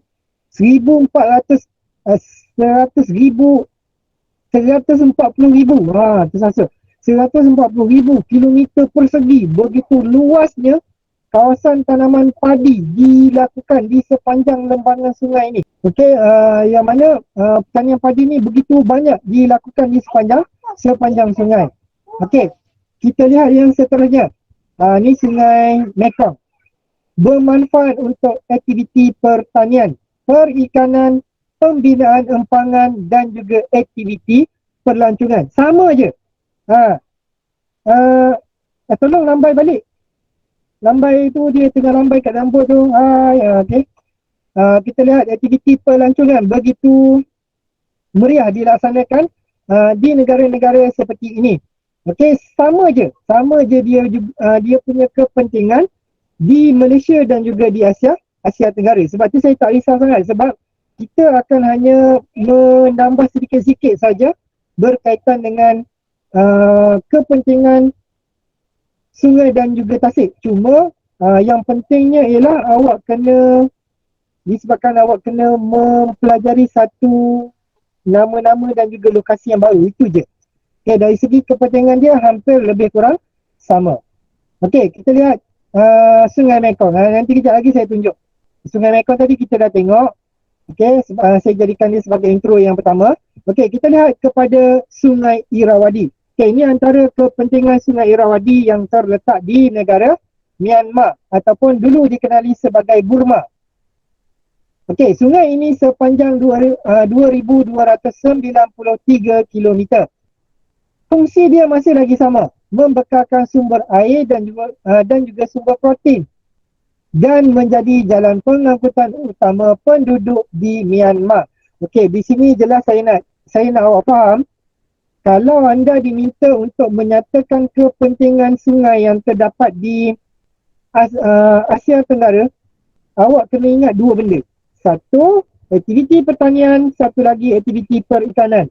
Dan awak berjaya huraikan benda tu dengan baik, insya-Allah awak akan dapat full mark. Okay, ingat ingat dua, faktor utama, kepentingan utama dia ialah pertanian iaitu padi, yang kedua perikanan dengan membekalkan sumber protein. Jelas awak dapat urat. Awak pun bagilah sebagai contoh tanaman padi ada jenama beras ni beras. Pandai-pandai lah. Okey, kemudian mungkin juga awak boleh cerita macam mana aktiviti pertanian padi itu dilaksanakan di sepanjang kawasan lembangan sungai. Ni saya lebih suka apabila pelajar saya cuba tengok dokumentari. Okey, dokumentari bagaimana proses penanaman padi. Sebab benda ni seronok. Sebab apa? Kita tak dapat nak pergi ke sana. Kita tak dapat nak pergi ke sana. Kita tak dapat nak tahu. Jadi awak tengoklah. Ambil peluang. Paling sikit awak ambil masa 10 minit. Saya cukup lah. Awak tengok macam mana orang tangkap ikan, macam mana orang hasilkan beras, macam mana orang dapatkan sumber getah, macam mana kita nak dapatkan kelapa sawit. Cuba ambil masa sikit untuk tengok benda-benda macam tu supaya awak dapat ilmu yang lebih banyak daripada sekadar baca daripada buku ataupun lain-lain bahan. Okey, kita tengok ni kedudukan Sungai Irrawaddy di negara Myanmar. Okey, setakat ni ada soalan nak tanya. Adakah semua masih bersama saya? Tak ada cikgu. Okey, baik. Okey, kita lihat pula gambaran jelas kegiatan kepentingan di Sungai Irrawaddy di negara Myanmar. Yang mana dikata di sini Sungai Irrawaddy menjadi nadi utama. Nadi ni apa? Saya nak tanya, nadi ni apa? Kita pun ada nadi. Nadi ni apa nadi? Ada yang nak respon tak? Nadi ni ialah nyawa. Okay. Di sini dia merujuk kepada Degupan sungai ini jantung. menjadi nyawa. Ya? Degupan jantung tu. Degupan jantung. Dia sebenarnya nadi tu yang ini. Nadi tu ada pada urat. Sebab tu kalau kita tengok kes-kes orang nak bunuh diri, ni saya bukan nak ajar ke apa, tidak. Saya nak terangkan supaya awak faham. Takut-takut mungkin berlaku kemalangan dan sebagainya. Nadi tu adalah urat nadi ni. Kalau awak terpotong, keluar darah memancut-mancut, ni lah nadi ni utama ni. Putus tu boleh hilang nyawa. Faham No. Sebab tu dia kata yang dimasukkan di sini nadi utama kepada penduduk di Myanmar. Ini menjadi apa? Banyak fungsi dah sebagai jalan pengangkutan. Okay, awak dapat lihat ni bagaimana ni kebanyakan ni rumah-rumah ibadat Kalau kita di Malaysia rumah ibadat ni masjid. Tapi di negara Myanmar ni banyak tokong-tokong juga. Okey, tapi kenapa orang yang kena potong tangan tu boleh hidup? Dia macam ni.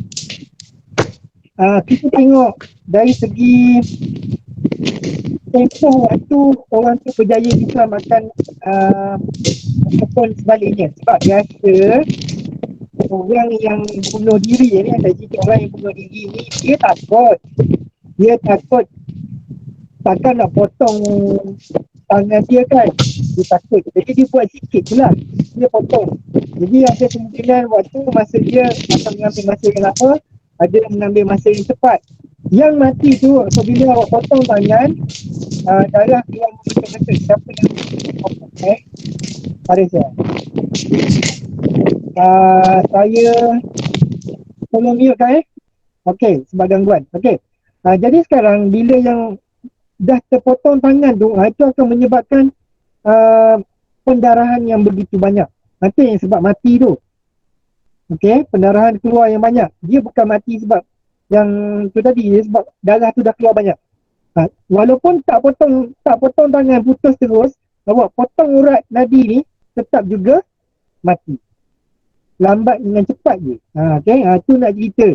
Tapi jangan buat. Sebab dalam Islam kita dah tahu benda-benda tu akan menyebabkan kita apa? Kita tak akan masuk syurga. Macam mana awak buat kaedah awak bunuh diri, na'udzubillah, bukan bagi tahu suruh apa panduan ke tidak. Nak bagi tahu kalau macam mana kita buat yang kaedah kita bunuh diri, macam tu lah. Akan berulang kali awak akan buat benda tu di alam yang sana nanti. Sampailah siapa yang potong nadi, dia akan potong lah. Hari-hari setiap waktu akan potong nadi. Siapa yang nombor motor lepas tu accident terbang mati, tu dikira sebagai anggap bunuh diri. Akan jadilah naik motor terbang hari-hari. Langgar pokok, langgar kereta, langgar lori, kena lengit dengan lori. Macam tu lah awak akan benda tu akan berlaku. Okay, siapa yang buat benda macam tu. Okey, alhamdulillah. Okey, kita lihat yang seterusnya. Ni Sungai Menam Chao Phraya, khusus di negara Thailand. Okey, Sungai Menam Chao Phraya ni juga adalah merupakan salah satu sungai yang mempunyai daya tarikan yang paling tinggi. Dia juga sama macam dekat Sungai Mekong tadi. Okey, ada aktiviti jual beli dan ekonomi dia begitu maju sebenarnya. Dan jaringan pengangkutan yang amat baik di sana. Okey, di Menam Chao Phraya ni di Thailand. Okey, walau bagaimanapun sungai ni tak adalah panjang macam yang tadi, macam 4,880 dan 2,000 lebih tu. Okey, walau bagaimanapun sungai dia hanya 372 km saja. Tetapi sungai ini mempunyai tanah aluvium yang subur untuk tanaman padi. Sungai ini, ni dia kata mempunyai pasar terapung yang amat popular. Digelar juga sebagai Venice Timur. Venice ni apa Venice? Venice ni kalau siapa pernah pergi ke Rome, awak boleh tengok yang kita tengok jaringan pengangkutan orang naik bot gondola tu. Venice Timur, Venice di negara Rome. Yang mana kita tengok dia naik gondola tu, naik macam orang Sepanyol tu kan. Cerita Organs kerja pun ada, cerita macam-macam cerita banyak. Cerita Italian Job pun ada. Jadi dia ni dianggap sebagai seumpama macam di sana.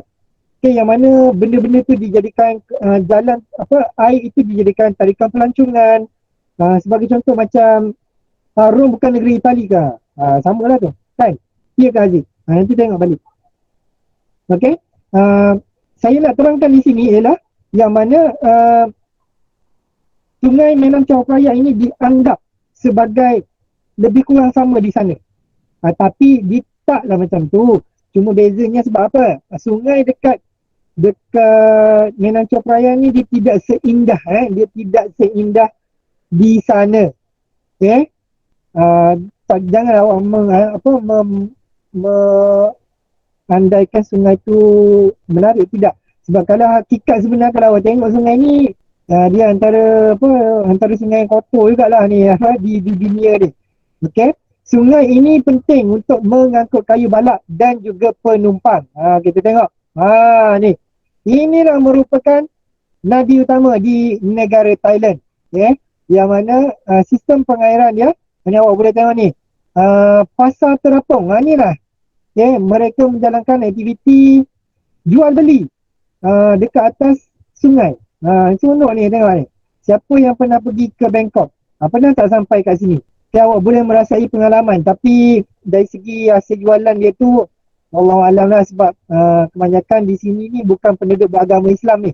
Tapi kalau kita tengok balik di sini ni yang kawasan yang saya tunjuk ni, di kawasan Segentengkra, di kawasan Takbai dan juga kawasan kawasan Pulau Krabi tu kebanyakannya penduduk beragama Islam. Dia masih lagi ramai penduduk Islam dan juga Buddha.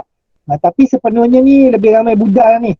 Di kawasan bandar-bandar utama mereka. Yang mana di sini dikata Sungai Menam Chao Phraya membantu meningkatkan ekonomi negara melalui perniagaan dan juga pelancongan. Kita tengok pula kepentingan tasik. Harap bersabar ada dua je lagi tasik. Tasik Tonle Sap satu, lagi satu tasik Danau Toba. Lepas tu kita habis. Tasik semula jadi air tawar terbesar di Asia Tenggara. Terbesar di Asia Tenggara je. Penting untuk aktiviti pelancongan, sumber air domestik dan juga mengairi kawasan pertanian. Tetap juga pertanian padi ditanam di kawasan sekitar Tasik Tonle Sap ini. Pada musim kemarau, tasik ini akan menjadi cetek dan kegiatan perikanan giat dijalankan. Sebab apa kegiatan penangkapan ikan giat dijalankan? Sebab jumlah air dah makin sikit. Jadi nelayan-nelayan kita istilahkan sebagai orang-orang yang menangkap ikan ni sebagai nelayan. Sebab kalau awak tengok dekat dalam dokumentari juga, bila kita istilahkan mereka yang duduk berumah tangga, membina kawasan rumah di sini, mereka diistilahkan sebagai nelayan. Jadi mereka dapat mengambil peluang dengan lebih baik. Sebab air tu dah makin sikit, jadi dia tak susah sangat nak pergi merata-rata tempat. Sebab air tu dah makin cetek. Nanti saya akan bawa awak pergi ke Tasik Tonle Sap sekejap lagi. Ini antara gambaran bagaimana aktiviti Tasik Tonle Sap. Yang dikatakan sebagai nelayan tadi, menangkap ikan untuk sumber protein. Di sini kita boleh lihat bagaimana penduduk masyarakat di Kemboja, mereka membina pertempatan di atas air. Ini memang satu scenery yang biasa.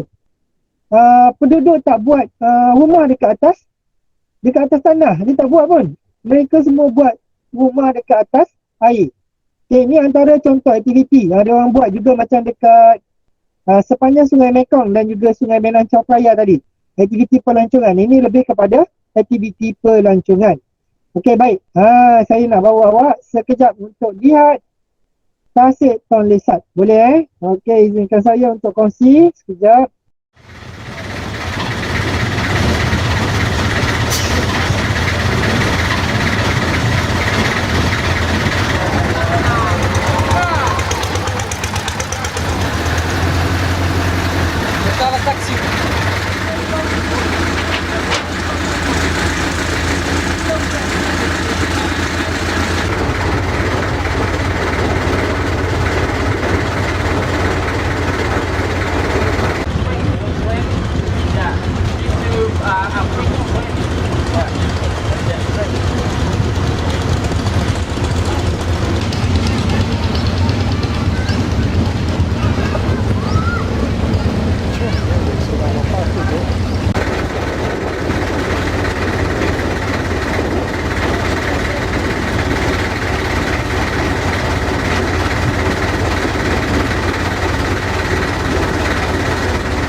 Nó mà pram đi là mấy cái bò viên.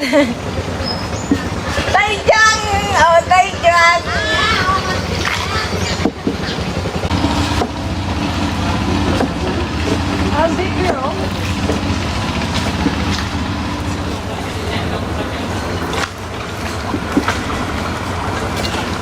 Kìa ông bổng với nhỉ.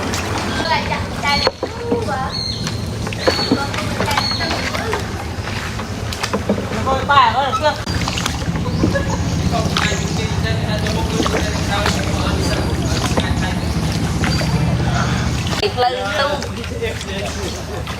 Rica.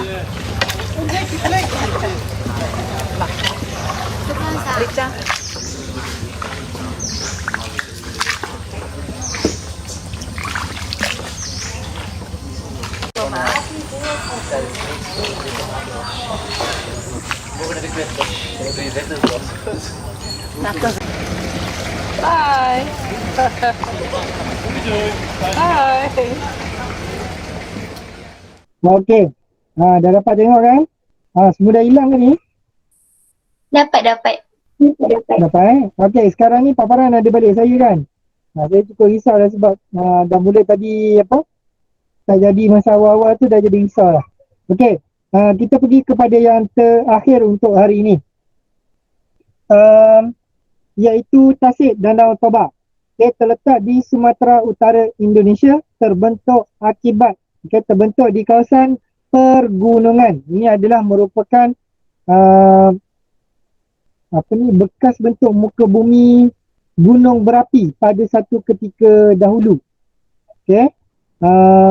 Saiz Danau Toba antaranya ialah saiz dia, panjangnya adalah 100 kilometer. Ni panjang ni 100 kilometer, manakala lebarnya adalah 30 kilometer. Yang mana dia kata kedalamannya adalah lebih kurang 500 meter. Ini agak jauh, agak dalam. Yang mana dia menjadikan merupakan tasik vulkanik. Tasik vulkanik ni merujuk kepada tasik yang wujud akibat daripada gunung berapi paling dalam di dunia. Okey, membekalkan sumber air domestik dan juga kawasan eko pelancongan yang terkenal di Indonesia. Ni banyak dilakukan aktiviti pelancongan lah. Okey, kita lihat. Ni adalah antara scenery daripada kawasan pulau yang terletak di Danau Toba. Okey, yang mana dia kata ada fakta di sini. Dikatakan letusan pertama terjadi kira-kira 800,000 tahun yang lalu. Ni wallahualam ni macam mana diukur ni, saya rasa diandaikan melalui kajian arkeologi lah. Okay? Dia mengandaikan letusan ini telah pun terjadi beberapa ribu tahun yang lalu. Tapi ni jumlah yang begitu lama ni. Kan? Okay? Kita dah pun habis untuk tajuk berkaitan dengan saliran ni. Ada tak? Tak ada. Tak ada. Okey, kalau tak ada, sebab masa pun dah lebih sejam setengah. Saya cuba nak refleksi apa yang kita dah belajar hari ni. Siapa nak cuba refleksi apa yang tajuk kita dah belajar hari ni? Silakan. Ada tak siapa-siapa yang nak cuba kongsikan balik apa yang kita dah pelajari pada hari ni? Mana yang lain-lain ni? Dah hilang ke apa ni? Ke pergi makan ke tidur ke apa ni? Tertidur ke apa ni? Saya bercakap dengan seorang ni. Okey, saya refleksi lah. Tak nak tunggu awak. Okey, hari ini alhamdulillah kita dah pun habis sepenuhnya berkaitan dengan bab yang ke-7, iaitu saliran.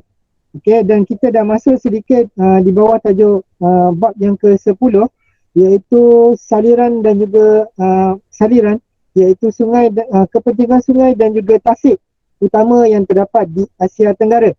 Okey, yang utamanya kita dah belajar iaitu mengetahui beberapa kepentingan utama tasik dan juga sungai di Malaysia dan juga di luar negara, iaitu khusus di Asia Tenggara. Okey, kita imbas balik antara contoh-contoh kepentingan. Kepentingan sungai dan tasik ni ada banyak. Kalau tak silap saya lebih daripada 8 ataupun 10 kepentingan. Boleh tak nyatakan dekat dalam kelas ni, okay, saya nak minta awak nyatakan je 5 kepentingan sungai dan juga tasik terhadap penduduk di Malaysia. Fokus di Malaysia je. Siapa nak respon? Satu soalan. Jangan ambil 5-5 awak pula. Sumber protein. Sumber protein. Bagus Amirah Hamizah. Lagi? Siapa nak respon? Kegunaan domestik. Kegunaan domestik. Bagus. Lagi? Terima kasih Farah Hamizah. Yang lain pula. Ada tak yang lain? Farah Syahana ni dah hilang ke mana ni? Ada lagi tak? Tadi komen tadi saya tak nampak nak baca tadi. Mana yang lain? Yusuf Izzuddin ada lagi tak? Saya Ahmadi ada? Ada. Ada. Okey, nak respon? Nak cuba respon antara kepentingan sungai dan juga tasik yang terdapat di Malaysia? Nyatakan satu je. Tadi kawan kita dah share. Satu tu Hubungan cikgu. pengangkutan dan perhubungan. Okey, bagus. Terima kasih Yusuf. Okey, ada lagi tak? Ada lagi 2. Siapa nak cuba? Tak kisahlah. Siapa-siapa yang dah cuba pun boleh. Silakan. Darwishan nak cuba nyatakan jawapan. Okey, baik. Silakan. Tersekat pula ajak orang yang nak bercakap tadi. Silakan. Okey, Nurina Taslim respon. Rekreasi dan pelancongan. Okey, baik. Tahniah. Okey, ada lagi? Okey, saya Ahmadi respon. Sempadan semula jadi. Baik respon. Jana kuasa hidroelektrik. Okey, bagus. Tahniah semua. Sebab dapat menyatakan kepentingan sungai dan juga tasik kepada penduduk terutamanya di negara Malaysia. Okey, jadi melalui perkongsian video tadi, saya harap awak dapat sedikit sebanyak ilmu melalui penontonan video. Mungkin cara pengajaran saya untuk membacakan fakta tu mungkin awak boring. Okay, jadi melalui video tadi awak dapat tengok. Siapa nak cuba share apa benda yang dia dapat tengok last tadi, video yang last tadi. Ada tak siapa nak cuba share? Daripada video yang dia dapat tengok tadi, apa yang dia nak kongsikan? Sambil-sambil video naik boat tadi. Ada tak? Okey, kalau siapa yang perasan, dekat dalam video tadi awak boleh tengok. Pertempatan penduduk, mereka bina begitu tinggi daripada sungai, paras sungai. Itu kenapa? Sebab tasik Tuan Lisak. Sebab nanti pada musim tengkujuh, paras air itu akan meningkat dan menyebabkan kalau mereka tak bina rumah tu tinggi, dia kemungkinan akan tenggelam dan sebagainya. Jadi kita boleh lihat masyarakat penduduk di sana, mereka memanfaatkan fungsi tasik dan juga sungai itu dengan baik. Kita boleh tengok macam mana mereka gunakan air itu untuk mandi. Cuba bayangkan, hari-hari nak pergi mana? Mandi depan rumah je. Kan, buka pintu, turun duduk kat tangga, kau mandilah air kat situ. Air tu juga air yang orang lain, orang jiran sebelah mandi. Best tak? Best kan? Jiran sebelah best. Jiran sebelah kencing, jiran sebelah buang najis. Kita cedok mandi balik air yang sama. Jadi mereka dah biasa macam tu. Dah jadi apa? Dah jadi rutin dia. Okey, dalam masa yang sama, kalau siapa yang perasan tadi, awak nampak tak ada yang macam sangkar dekat tengah-tengah tu. Dalam sangkar tu, mereka bela apa? Oing-oing tu kan. Bela khinzir kat dalam tu. Dia tak bela dekat atas daratan, dia bela kat situ. Nasib baiklah bukan ada buaya ke apa yang jenis lapak. Pergi apa cari. Kemudian kita ada dapat lihat apa? Aktiviti pelancongan. Giat dijalankan di sana. Awak boleh tengok. Kanak-kanak usia saya rasa tak sekolah lagi pun dah pandai dayung sampan, buat aktiviti pelancongan, lalu ikut kawasan tasik tu. Saya cuba membayangkan bila tengok video tadi macam cerita The Swarm kan. Tiba kau tengah naik boat tu, luar macam tu kan. Tarik masuk dalam tasik tu. Tapi bila tu dah jadi satu kebiasaan pada mereka. Jadi tak ada masalah lah. Okey, saya harap melalui perkongsian kita pada hari ini dah hampir 1 jam 45 minit kelas kita. Untuk pada minggu depan. Okey, pada minggu depan kalau kelas kita ada tak ada gangguan apa-apa, insya-Allah saya akan masuk kepada bab yang ke-10 Saya akan masuk kepada bab yang ke-10.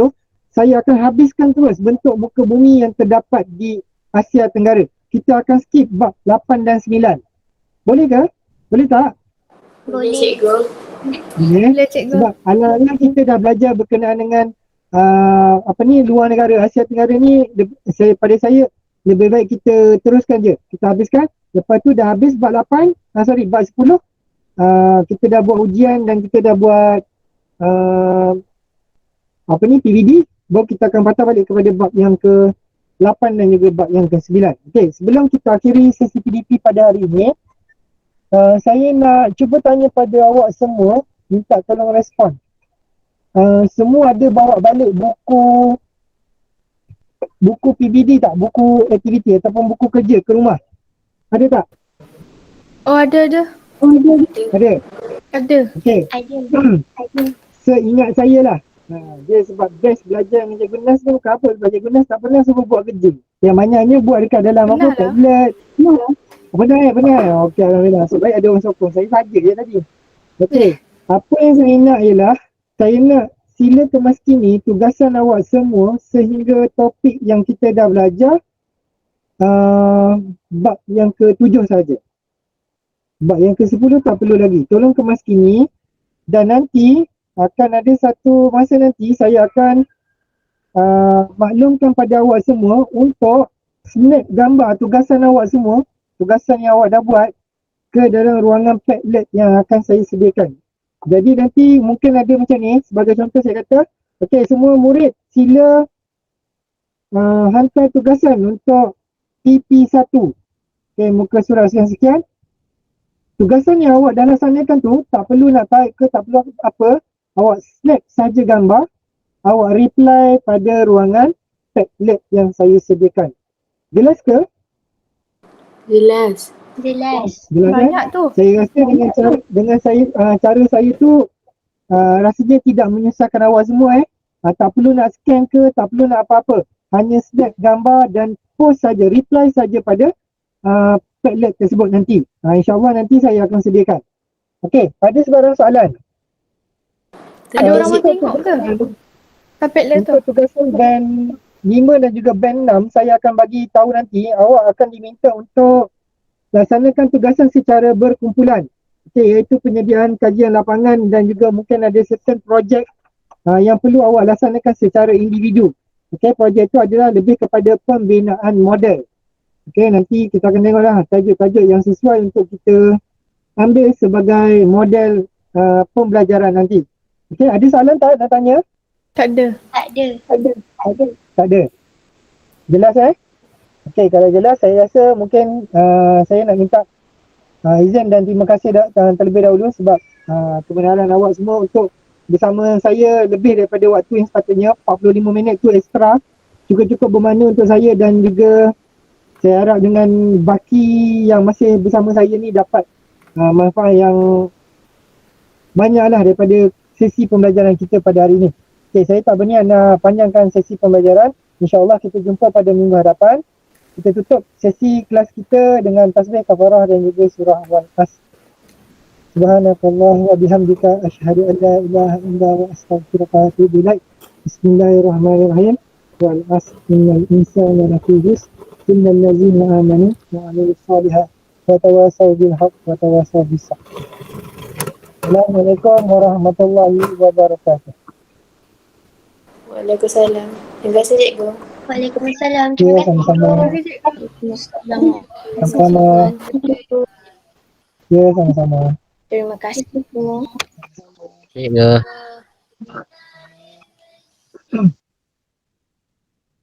kasih cikgu. Sama-sama.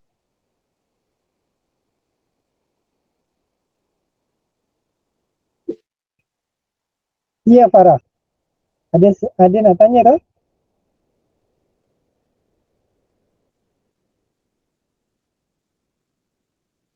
Oh, iya ke? Nah, kenapa tak bagi tahu awal? Tidak boleh apa? Boleh sponsor satu album lagu tadi. Okey, tanya apa ni? Selamat hari jadi kepada Farah Syarhana daripada satu Irsyad, betul Okey, saya nak tanya satu Irsyad. Satu Irsyad masih jumlah yang sama ke? Ataupun ada pelajar baru masuk?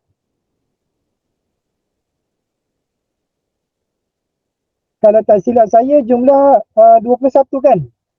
Ke dah jadi berapa dah sekarang? Saya takut ada yang masuk senyap-senyap ni. Betul 21 Okey. Okey, sekali lagi.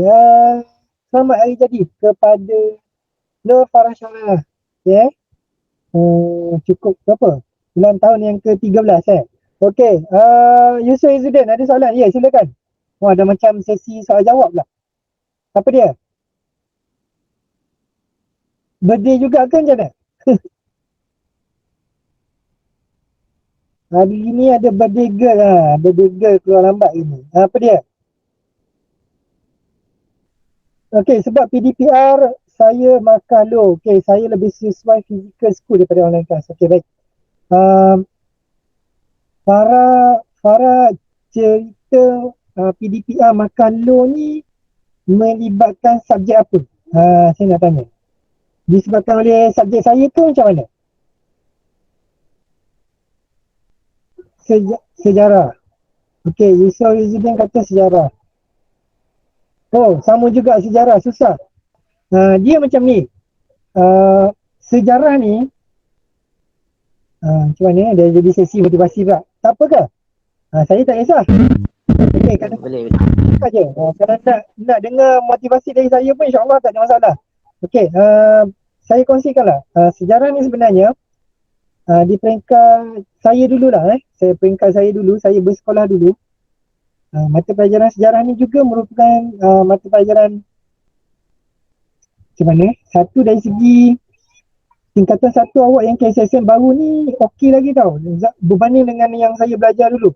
Memang pure sejarah yang mana sejarah lah merupakan salah satu mata pelajaran yang paling saya tak suka. Okey, mata pelajaran yang paling saya tak suka disebabkan oleh satu ni sejarah dia kita kena Gelak Okey, hafal fakta. Ya, hafal fakta betul. Itu memang tak boleh lari. Hafal benda-benda penting. Terutama dari segi bila, siapa, masa tu berlaku, di mana. Dan disebabkan itulah orang yang boleh kuasai sejarah dengan baik, kebanyakannya mereka akan menjadi peguam. Okay? Sebab kenapa? Peguam, tugas mereka nanti, mereka akan ingat semua benda tu dengan baik. Okay, bila dia nak berhujah dengan sesuatu kes, dia kena tahu sejarah mulanya kes ni daripada siapa. Siapa sebab, macam contoh kalau bunuh. Siapa orang yang berdekatan dengan dia, ke mana dia pergi sebelum orang ni mati. Betul, memang macam tu. Tapi itu dalam situasi kita kehidupan. Tapi macam awak yang belajar sejarah ni, satu mungkin teknik belajar awak boleh cuba cari sekarang ni saya rasa sejarah dia keluarkan komik kalau tak silap saya. Okay, jadi awak tengok komik-komik tu lah. Sebab satu lagi kelemahan yang saya tengok lah sejarah ni, bila mana satu subjek tu sendiri dekat sekolah dia jadi boring. Ya betul memang ada komik. Awak cuba cari, dah ada komik. Dia buat buku dalam bentuk komik. Okay, dalam bentuk komik. Sekejap ya, Yusuf Izzuddin, saya cerita pasal sejarah sekejap. Okay, dia buat dalam bentuk komik yang mana awak lebih tertarik. Sebab apa? Dia menyampaikan bahasa yang mudah-mudah. Macam contoh kalau awak tengok buku sejarah, buka je buku semua, paling kurang ada gambar, ada fakta, betul ada ayat perunggang yang panjang, awak kena baca daripada Parameswara, contohnya Parameswara datang di sini. Boring, awak tengok tu memang fed up kan. Saya sendiri pun saya tak minat. Tapi bila awak tengok komik, dia melakonkan. Mungkin watak tu comel, awak pun mungkin ada tertarik. Wah, comel lah watak ni. Jadi dia mengilhamkan watak-watak yang ada dekat dalam mata pelajaran sejarah tu dijadikan watak komik. Contohnya Hang Tuah, Sultan Melaka dan sebagainya. Jadi saya rasa boleh Farhana cuba untuk Farhana cuba untuk cari buku tu, cuba dulu untuk belajar dengan kaedah buku tadi. Saya rasa lebih senang kot untuk faham. Jadi saya nak awak jelas supaya awak kena cuba untuk ambil inisiatif yang lain. Mungkin kalau awak rasa sesi PDPR tu tak berkesan pada awak, mungkin boleh tengok dari segi macam ni. Kita ada banyak, kita ada Didik TV, kemudian kita ada banyak channel-channel pembelajaran yang lain. Dan kalau rajin, cuba tengok dekat dalam YouTube kalau ada lah. Sebab kita ni satu kelemahan dia ialah dia berlaku apa tau? Dia tidak mengeluarkan satu hasil yang bermakna. Sebagai contoh, untuk sejarah tingkatan 5 ke tingkatan 6, saya tak ingat. Dia ada satu cerita, novel sejarah tu berkaitan dengan anak Kanang. Kanang the Warrior kalau tak silap saya. Siapa yang pernah dengar cerita tu? Jadi saya kongsikan walaupun mungkin awak lambat lagi nak jumpa benda tu. Tapi producer filem, ya betul, ada antara contoh cerita perang. Producer filem ambil cerita sejarah tu, dia olah menjadi movie. Dengan harapan daripada movie tu, kita boleh garap sesuatu, kita boleh dapatkan sesuatu. Sebab kalau kata daripada buku teks tu, mungkin awak takkan baca. Tapi awak ada masa 1 jam untuk tonton cerita tu, daripada A sampai Z awak dah boleh faham. Masalahnya, Malaysia ni memang tak ada benda-benda tu. Ada pun 2-3 kerat je lah. Cerita yang cerita-cerita sejarah ni. Kalau lah orang contoh kalau katalah contoh macam mana kita nak tarik sejarah ni supaya lebih senang untuk kita faham.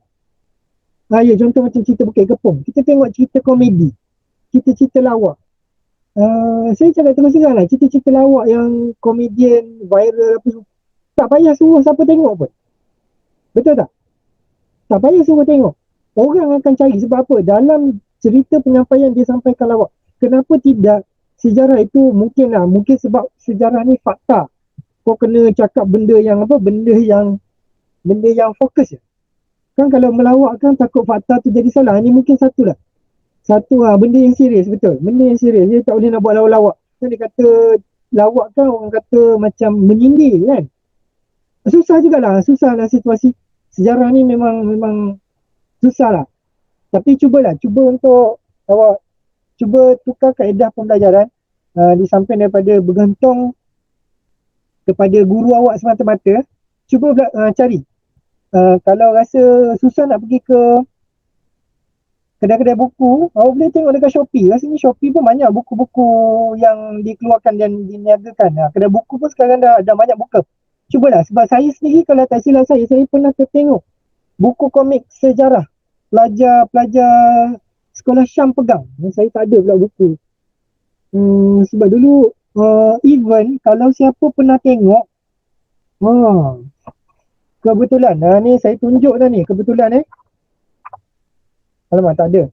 Ni bukan buku komik lah, tapi dia menarik, ilustrasi dia menarik. Awak boleh tengok dia buat jalan cerita, watak-watak yang comel. Jadi pengusaha penerbit buku dia dah bermula dengan interaktif macam ni. Saya tak ada contoh yang sejarah. Kalau tak silap saya, geografi saya ada, tapi dia tak buat banyak pun. Sekejap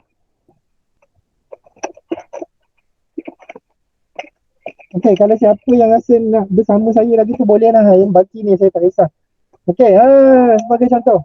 Ini buku daripada terbitan Sasbadi sendiri. Okey, terbitan Sasbadi untuk geografi. Walaupun tidak secara keseluruhan konten buku ni dalam bentuk komik, tapi sebenarnya saya pernah gunakan antara komik-komik yang ada dekat dalam ni. Saya jadikan video. Saya gunakan Powtoon. Profil cikgu. Ya. Saya gunakan Powtoon. Gambar profil cikgu. Ya, sebagainya. Okey, saya jadikan dia kalau ikut macam mana, istilah dia tak baik lah, tiru. Tapi kita tiru ni dia tak boleh sebiji macam ni. Kalau kita ubah suai tak ada masalah. Jadi saya ubah suai. Kalau macam dalam buku komik ni, cerita dia tunjuk, saya fokus dekat sikit. Dia tunjuk ada watak bumi, ada dua watak utama lain. Jadi watak ni adalah watak yang sama setiap bab. Watak yang sama setiap bab. Jadi saya tukar situasi cerita dalam bab tu, saya wujudkan watak saya dan saya gunakan watak murid saya sebagai watak dalam ni. Okay? Jadi apa yang berlaku? Kita gunakan Powtoon, kita buatkan generate video pendek. Video pendek ambil satu subtopik. Sebagai contoh. Okey, sebagai contoh ni, tajuk ni khusus 3.1 berkaitan dengan struktur bumi. Dia buat komik. Bila baca macam ni dah menarik dah. Berbeza dengan awak tengok awak baca benda lah. Awak rasa rajin tak nak baca benda lah? Memang tak lah kan. Saya pun tak nak. Jadi macam mana cara kita nak tarik murid, kita buat macam ni. Tapi saya serius, saya cakap saya buat satu je. Saya tak berkesempatan nak buat sebab benda ni kalau kita buat secara berjemaah, secara beramai-ramai, mungkin macam contoh macam ni. Mungkin satu ketika nanti kita boleh buat plan macam ni. Setiap murid kena hasilkan satu video macam ni menggunakan Powtoon. Okay, di mana benda tu ada animasi, gerak-gerak, ada boleh masukkan bunyi, boleh masukkan tag dan sebagainya. Dan daripada setiap tugasan tu kita compile dan kita boleh jadikan satu hasil jilid pembelajaran digital kita sendiri. Saya rasa tu lebih bermakna. Okay? Yang mana benda ni menarik sebenarnya. Ataupun awak boleh bermula dengan sejarah. Berpakat dengan ahli kelas awak. Okay. Setiap kumpulan, seorang ambil satu subtopik je. Tak payah banyak. Ambil satu je. Okay, jadi suruh orang tu buat. Dia sebenarnya bukan susah. Dia yang jadi isunya adalah malas nak mula. Tu je. Malas nak mula memang takkan habis. Lepas tu kita sendiri kita ada permulaan langkah yang beribu bermula daripada satu langkah. Tak mula langkah pertama takkan sampai 1000 tu. Ni yang ni sekarang kalau kita kata, okay, kata macam ni, contoh, saya nampak awak memang bersemangat nak belajar. Ada orang semangat. Ada orang tak semangat, dia tak kisah pun, hantarlah kau buat komik ke, cikgu PDPR ke, apa ke, dia tak online pun. Sebab saya sendiri, saya tengok kelas saya pun, daripada 3 kelas ni, tingkatan 1 pun, ramai juga yang memang, saya tak tahu mana pergi, dah sebulan tak timbul-timbul. Tak apa yang berlaku pun saya pun tak tahu. Tu cukup risau jugalah. Okey, jelas ya Farashana, saya ulas soalan Yusuf Izzuddin. Ya, berkenaan dengan pointer. Pointer tu maksudnya macam mana? Yusuf Izzuddin nak faham apa tu berkaitan dengan pointer? Yang pendek. Kenapa besar sangat? Yang pendek. Nak tahu mana lagi lebih baik. Mana lebih baik. Mana lebih baik? Okey, jelas soalan yang baik. Nilai paling kecil adalah paling baik. Makin kecil nilai PNGK tu adalah makin baik. Sebab awak kena faham macam ni. Apabila awak dapat contohnya awak dapat markah C. Maka dia ada kemungkinan, saya bagi contoh ni bukan betul contoh. Bila awak dapat C, awak akan diberi poin 3. 3 markah untuk dapat C. Kalau awak dapat A, awak akan dapat 1 poin. 1 markah. Okay, jadi daripada berapa A, berapa B, berapa C, berapa D, ada G tadi yang awak dapat tu, dia akan kumpul poin tu. Kumpul dan dibahagikan dengan berapa mata pelajaran yang awak ambil. Sebagai contoh, saya Azan okey, tak apa saya ambil contoh, awak dapat 5A, 3B. Okey, katakan 1A tu mewakili 1 markah, B tu mewakili 2 markah. Awak akan dapat 5 markah untuk A, awak akan dapat 10 markah untuk B. Betul tak? 10 tambah 5 akan jadi berapa? 15. 15 poin tu bahagikan dengan 9 mata pelajaran. Kejap. Tadi kita bagi berapa? Kita bagi 10. Kita bagikan dengan 10. Awak akan dapat 1.5 sebagai contoh. Itu yang dimasukkan dengan nilai PNGK. Makin kecil nilai PNGK, makin baik awak punya keputusan. Kalau untuk asrama ni berapa? Kalau asrama putus lah Izzuddin, saya tak dengar. Kalau untuk asrama. Okey, kalau untuk asrama. Tak, tadi awak cerita tu pointer untuk akademik ke untuk sasiah dekat asrama? Yang tu saya nak tahu dulu. Awak tanya tadi tu adakah untuk markah akademik peperiksaan ke ataupun markah pointer disiplin asrama? Tu yang saya nak tahu tu. Ya, Izzuddin, bagi tahu je. Boleh. Akademik Siapa yang akademik. ada cerita boleh lah. Ya? Akademik. Okey.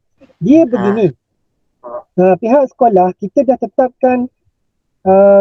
tetapkan markah apa tadi yang pointer tu pointer untuk pelajar-pelajar meneruskan sesi persekolahan kepada siapa yang duduk di asrama. Sebenarnya sekolah buat begitu ialah kerana banyak kelebihan awak apabila berada di asrama. Sebagai contoh, waktu malam awak boleh prep. Kemudian waktu-waktu yang lain awak ada masa bersama untuk berbincang dengan kawan-kawan dan awak ada banyak ruang masa yang begitu berbeza dengan pelajar yang tinggal di rumah. Pelajar yang tinggal di rumah, dia ada masanya dia kena tolong mak ayah, kena tolong masak, kena tolong buat kerja macam-macam. Awak, ada satu ketika saya ambil contoh waktu makan. Awak bawa diri je, pergi je makan kan. Lepas tu habis makan selesai, awak buat urusan awak je. Di sini sebenarnya sekolah nak cuba mendidik awak supaya berdikari dalam masa yang sama selari dengan keputusan akademik. Okay, sebab awak dah banyak advantage. Di asrama ada tuition asrama, cuma tingkatan 1 tak ada lagi lah. Okay, jadi banyak kelebihan-kelebihan yang ada dekat asrama. Awak ada core akademik asrama sendiri. Okay, yang jauh berbeza dengan pelajar yang hanya belajar di sekolah je, yang tinggal di luar. Jadi sekarang ni pihak sekolah akan cuba mewujudkan fungsi asrama ni, dia akan berlawan. Okay, dia akan membuat perbandingan akademik antara pelajar yang tinggal di asrama dan juga pelajar yang tinggal di luar. Jadi nak tengok dengan usaha sekolah menyediakan kelas tuition asrama, menyediakan kelas prep malam, adakah benda itu berbaloi? Jadi di pihak awak kena betul kolong masa, kena belajar dengan baik. Yang saya tahu, sekolah dah tetapkan kalau macam contoh dapat lebih daripada 3, maksudnya Faham cikgu, faham. faham tak? Maksudnya mungkin sekolah akan bagi laluan, kata awak duduk kat sekolah, awak duduk kat asrama pun awak tak dapat nak ambil peluang yang begitu banyak sekolah sediakan. Sekolah sediakan kelas tambahan, sekolah sediakan awak nak makan, awak pergi je ambil makan. Lepas tu basuh tray dah tu. Kalau yang duduk kat rumah banyak kemungkinan bergaduh dengan adik-adik, nak belajar study, bising adik. Awak pun kata, sama je cikgu duduk kat asrama pun macam tu juga, bising juga kan. Sebenarnya patutnya benda tu tak berlaku. Environment asrama adalah untuk memupuk, untuk mencipta ruang belajar yang lebih kondusif. Dia tak ada yang kena melalak kat asrama, tidak. Patutnya tak berlaku macam tu. Tapi itulah manusia kan.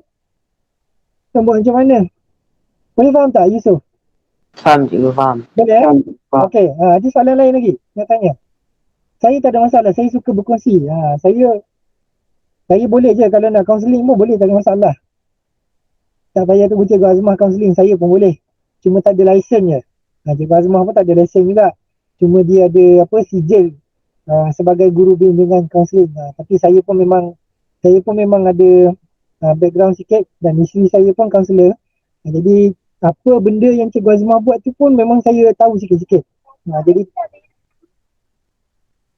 Jadi benda tu pun saya tak ada masalah lah kalau nak kongsi apa-apa berkaitan dengan, mungkin awak ada nak cerita mengenai masalah pembelajaran, mungkin nak cerita dari segi masalah peribadi pun saya tak ada masalah, boleh, tak ada masalah. Okay, ada sesiapa yang nak kongsi lagi? Ainul Madiah dengar ke ataupun memang tak ada tu? Misal ni Ainul Madiah ni dia pasang telinga, dia dengar je apa benda kita sembang ni. Ainul ada tak Ainul? Cikgu, saya undur diri dulu cikgu. Assalamualaikum cikgu. Okey, baik. Okey, Assalamualaikum. Okey, kalau dah tak ada apa-apa, saya akan stopkan sesi recording ni Okey, kita jumpa lagi insyaAllah pada minggu hadapan. Assalamualaikum warahmatullahi wabarakatuh.